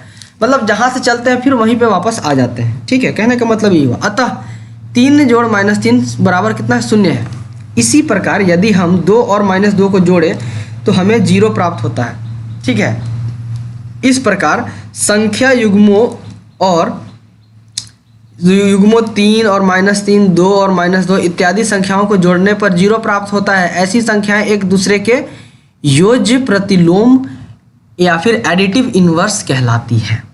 मतलब क्या हुआ कि अगर किसी दो संख्याओं को जोड़ने पर अगर शून्य प्राप्त होता है, कुछ भी संख्या हो जाए, यहाँ पे माइनस 3 और प्लस 3 को जोड़े तो 0 हुआ, माइनस 2 प्लस 2 को जोड़े तो 0 हुआ, माइनस 1 प्लस 1 को जोड़े तो 0 हुआ। तो ये जो दो संख्याएं हैं ये क्या है, योज्य प्रतिलोम है, एक दूसरे के क्या है, योज्य प्रतिलोम है।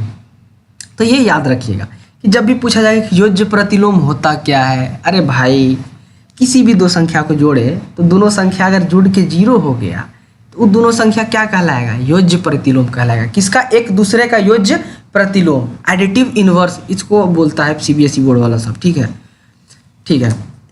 तो बहुत सारा योज्य प्रतिलोम हो सकता है, कुछ भी हो सकता है, -7 जोड़ 7 कुछ भी हो सकता है। तो यहाँ पे दिखा हुआ है कि 6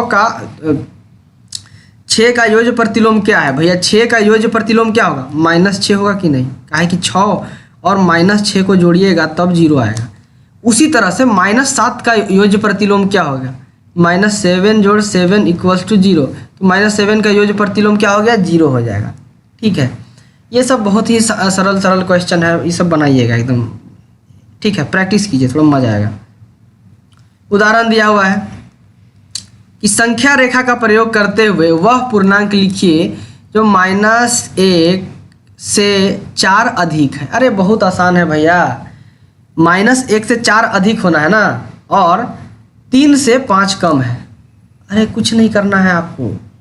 ठीक है, सबसे पहले क्या करना है आपको कि आपको क्या बोला है कि -1 से कितना अधिक होना चाहिए, 4 अधिक होना चाहिए, -1 से 4 अधिक। ठीक है, ये होना चाहिए। संख्या रेखा का इस्तेमाल करना है और बताना है कि -1 से 4 अधिक कौन सा संख्या प्राप्त होगा।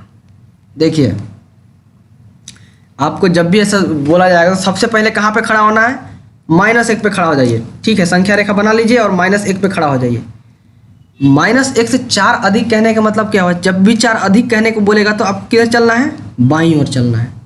ठीक है, नहीं दाईं ओर चलना है, इधर इस ओर दाईं ओर। तो यहाँ से गिनिए, 4 बार गिनना है। यहाँ से 1 2 3 4, 4 बार गिनने के बाद जिस संख्या पे पहुँचे वह संख्या हो गया आपका जो -1 से 4 अधिक है। तो आपका कौन सी संख्या हो गया, 3 भैया, 3 है, 4 अधिक है किससे, अतः -1 से 4 अधिक पूर्णांक 3 है। ठीक है, अगला क्या है ये समझ में आ गया होगा। अगला क्या है कि ऐसा पूर्णांक याद करते हैं जो 3 से 5 कम हो। तो सबसे पहले आपको क्या करना है कि 3 पे खड़ा हो जाना है, और जब 5 कम बोला जाए तो आपको किधर चलना है भाई, आपको चलना है बाईं ओर इस तरफ। तो गिनिए, तो कितना गिनना है, 5 बार गिनना होगा क्योंकि 5 कम होना चाहिए। तो 1 2 3 4 5, कहाँ पहुँचे हैं, -2 पे। अतः 3 से 5 कम पूर्णांक -2 है। ठीक है, मतलब क्या हुआ, एक तरह से यहाँ पे घटाना ही बोला जा रहा है। ठीक है, समझ गए आप।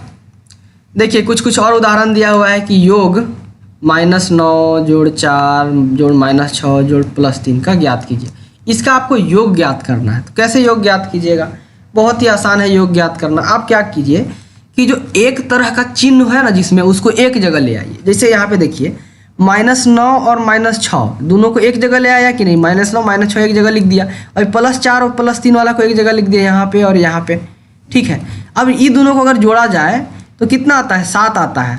उसी तरह से -9 और -6 को जोड़िएगा तो -15 आएगा। ये सब आप संख्या रेखा के माध्यम से निकाल सकते हैं। ठीक है, तो दोनों को अगर जोड़िएगा ना फाइनल में आपको उत्तर -8 आएगा। तो ये सब आसान है, ये सब कर लीजिएगा, कुछ बहुत बड़ा कठिन काम नहीं है।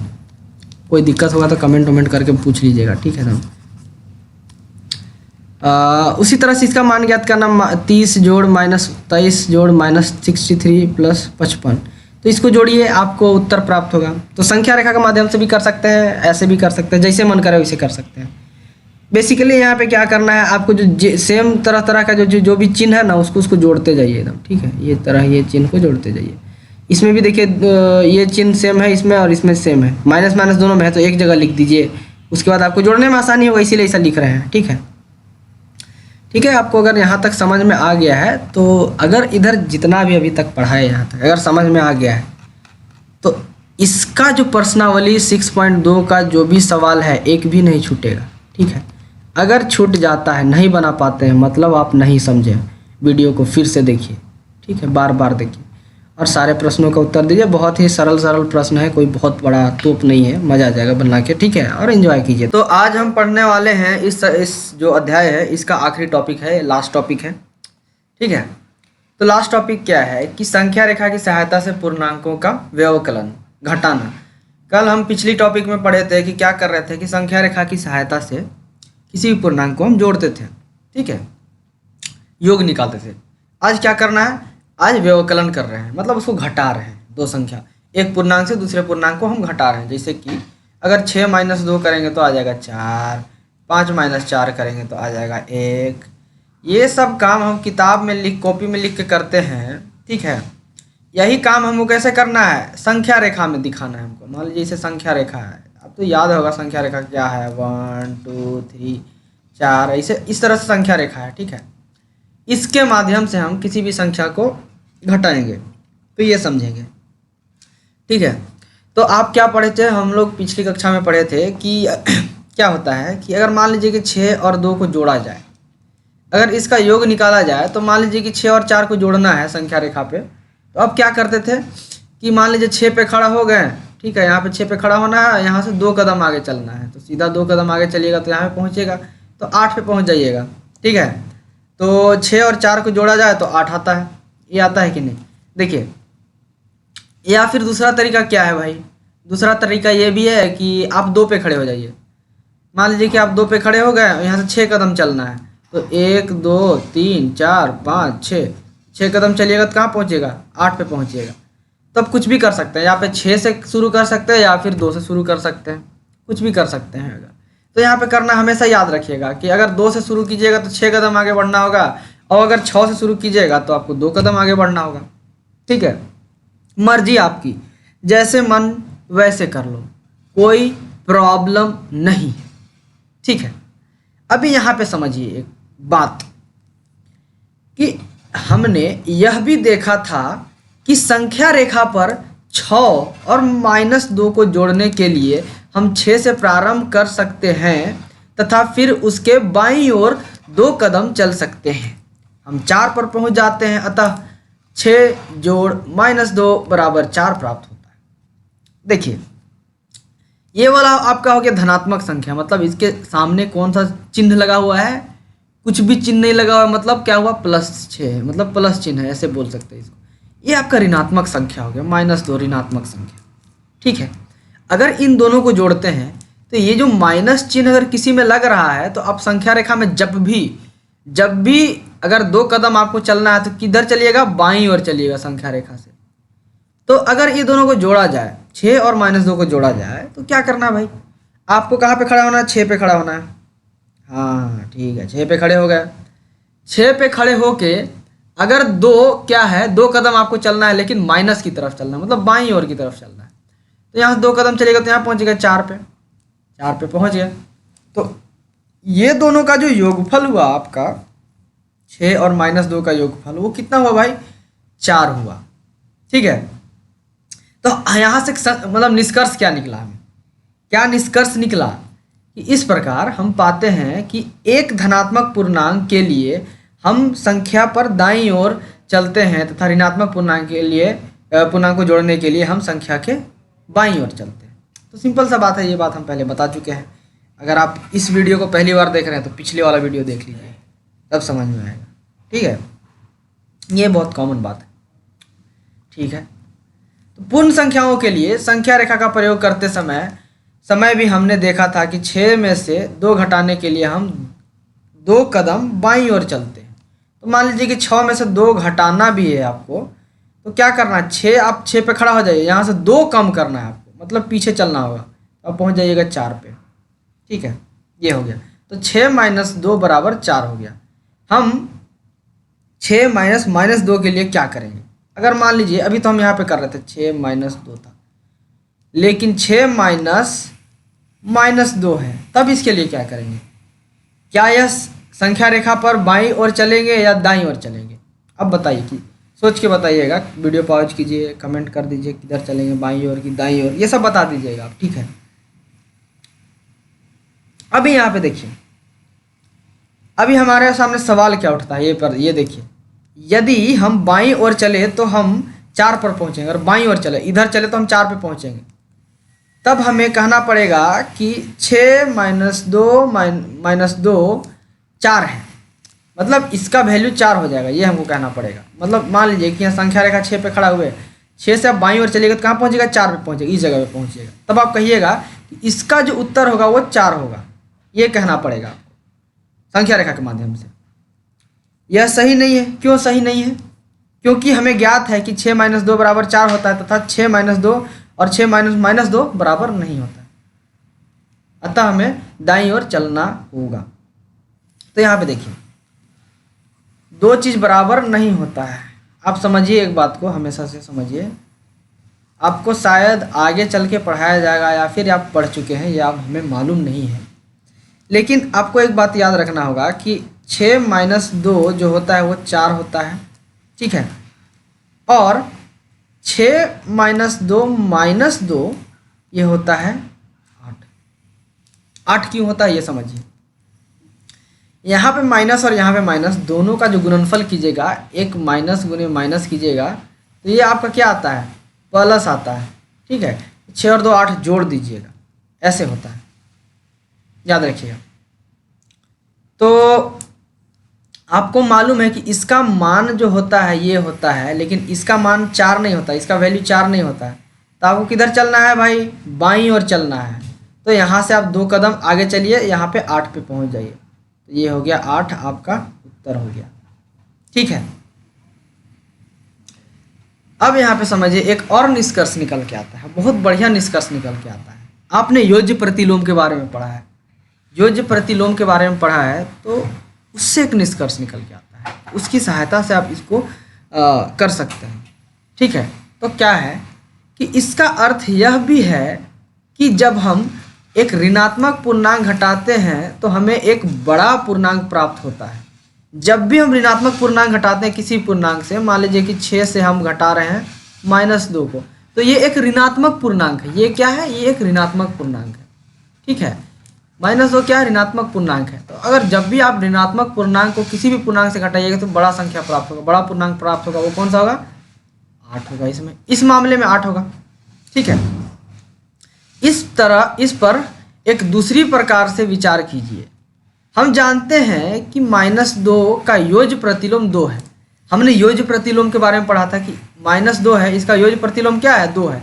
अगर 2 है तो इसका योज्य प्रतिलोम क्या है? -2 है। ठीक है, तो उल्टा होता है, उसी में एक नेगेटिव ऋणात्मक चिन्ह लगा दीजिए।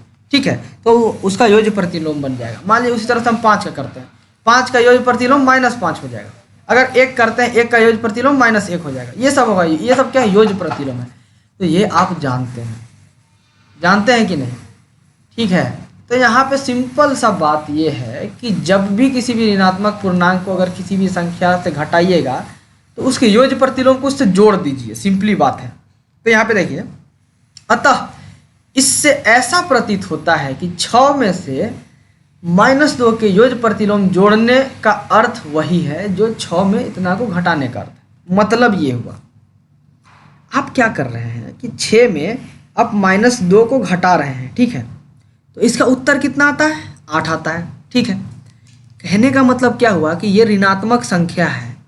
ठीक है, तो इसका योज्य प्रतिलोम को जोड़ दीजिए इसमें, 6 जोड़ 2 बराबर 8।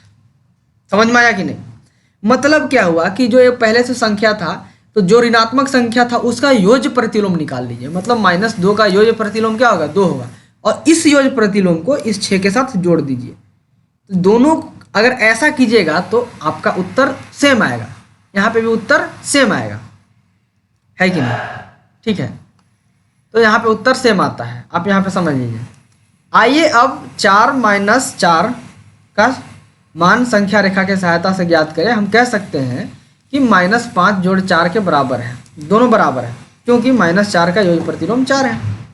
तो देखिए यहाँ पे क्या हो रहा है, यहाँ पे ये समझ लीजिए भैया। अब फायदा क्या हुआ, आप देखिए, ये आपको कन्फ्यूजन नहीं होगा। योज प्रतिलोम के माध्यम से जोड़ने पे आपको कन्फ्यूजन नहीं होगा। क्यों नहीं होगा ये समझ लीजिए, यहाँ बहुत ही इंटरेस्टिंग चीज़ है। तो इसको समझते हैं ऐसे, देखिए आप -5 में क्या जोड़ रहे हैं भाई, -4 को जोड़ रहे हैं। ठीक है, हमने अभी अभी सीखा कि किसी भी संख्या में आप नहीं जोड़ नहीं रहे, घटा रहे हैं। किसी भी संख्या से हम एक ऋणात्मक पूर्णांक को घटाते हैं, मतलब किसी भी पूर्णांक से हम एक ऋणात्मक पूर्णांक को घटाते हैं, तो हम उस ऋणात्मक पूर्णांक का योज्य प्रतिलोम निकालेंगे और उसको हम जोड़ देंगे उस संख्या में। घटाने के बजाय क्या करेंगे, जोड़ देंगे। तो इससे फ़ायदा क्या होगा, क्यों हम ऐसा कर रहे हैं दिखाते हैं भाई अभी। तो मान लीजिए कि -5 और -4 को घटा रहे हैं इससे, तो हम क्या किए कि 4 का योज्य जो प्रतिलोम है वो 4 है, तो हमने जोड़ दिया इसमें।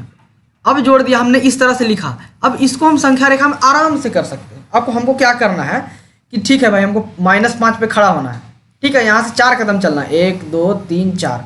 ठीक है, -5 में खड़ा होकर 4 कदम चलेंगे तो यहाँ पे कहाँ पहुँचेंगे, -1 पे। तो आपका जो ये उत्तर होगा -5 -4, इसका उत्तर हो जाएगा -1। ये करना आसान हो गया, आपको कन्फ्यूजन नहीं हुआ, आपके मन में दिमाग में कन्फ्यूजन नहीं हुआ। ठीक है, किधर चलना है, इसी को आप इस तरह से लिख दिए ना, इस तरह से लिख दिए। अब इस तरह से लिख दिए तो आपको सिंपली जोड़ देना है, कुछ नहीं करना है, जोड़ दीजिए। तो -5 में खड़ा होकर 4 कदम इधर चल दीजिए, बाईं ओर चल दीजिए, क्योंकि यहाँ पे प्लस चार्ज है। ठीक है, दाईं ओर चलिए, इस तरफ चलिए। ठीक है, तो वो आपका उत्तर आ जाएगा, तो आपका -1 उत्तर हो जाएगा। ठीक है, लेकिन आप यहाँ पे जिस तरह से ऐसे लिखते थे -4, ऐसे अगर लिखिएगा तो आपको थोड़ा बहुत दिक्कत हो जाएगा भाई, कन्फ्यूजन हो जाएगा, कने चले कने नहीं चले। ठीक है, लेकिन इस कन्फ्यूजन को दूर करने के लिए हम क्या किए, इसका योज्य प्रतिलोम निकाल दीजिए। तो हम क्या लिख सकते हैं, इसको ये लिख सकते हैं -1, तो ये हो जाए आपका -1, ये उत्तर हो जाएगा। यहाँ से 10 चलिएगा। ठीक है, उम्मीद करता हूँ समझ में आ गया होगा। बहुत बड़ा रॉकेट साइंस नहीं है, छोटा चीज़ है, समझ में आ जाना चाहिए।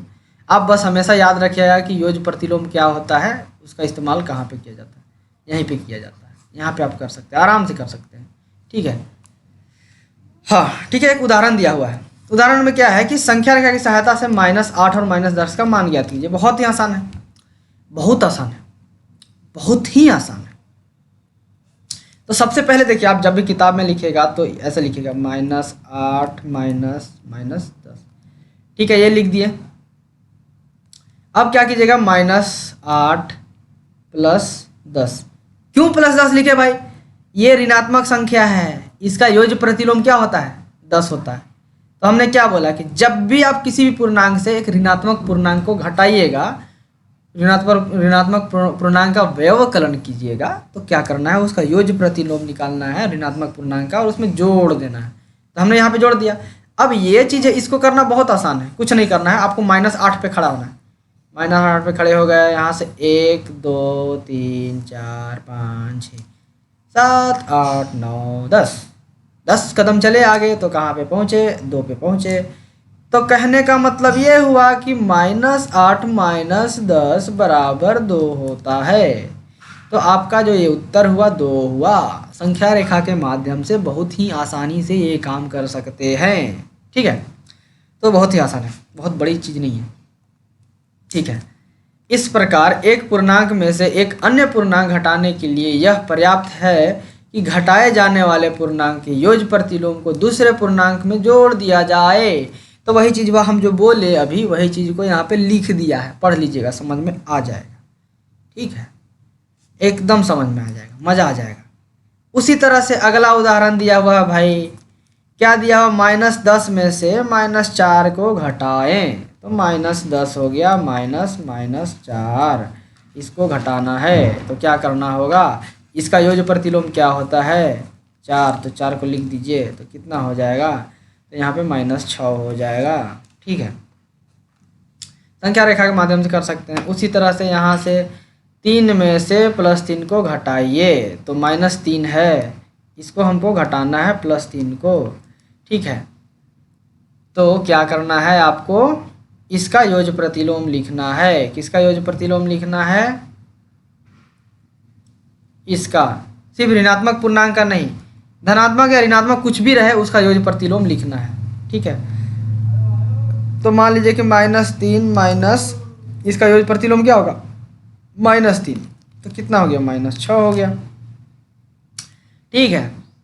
देखिए अब प्रश्नावली 6.3 है, इसमें बहुत सारा क्वेश्चन दिया हुआ है, घटाइए ये स्थानों में, बड़ी चिन्ह क्या होगा, छोटी क्या होगा, वो सब लगाना है, रिक्त स्थानों को भरिए।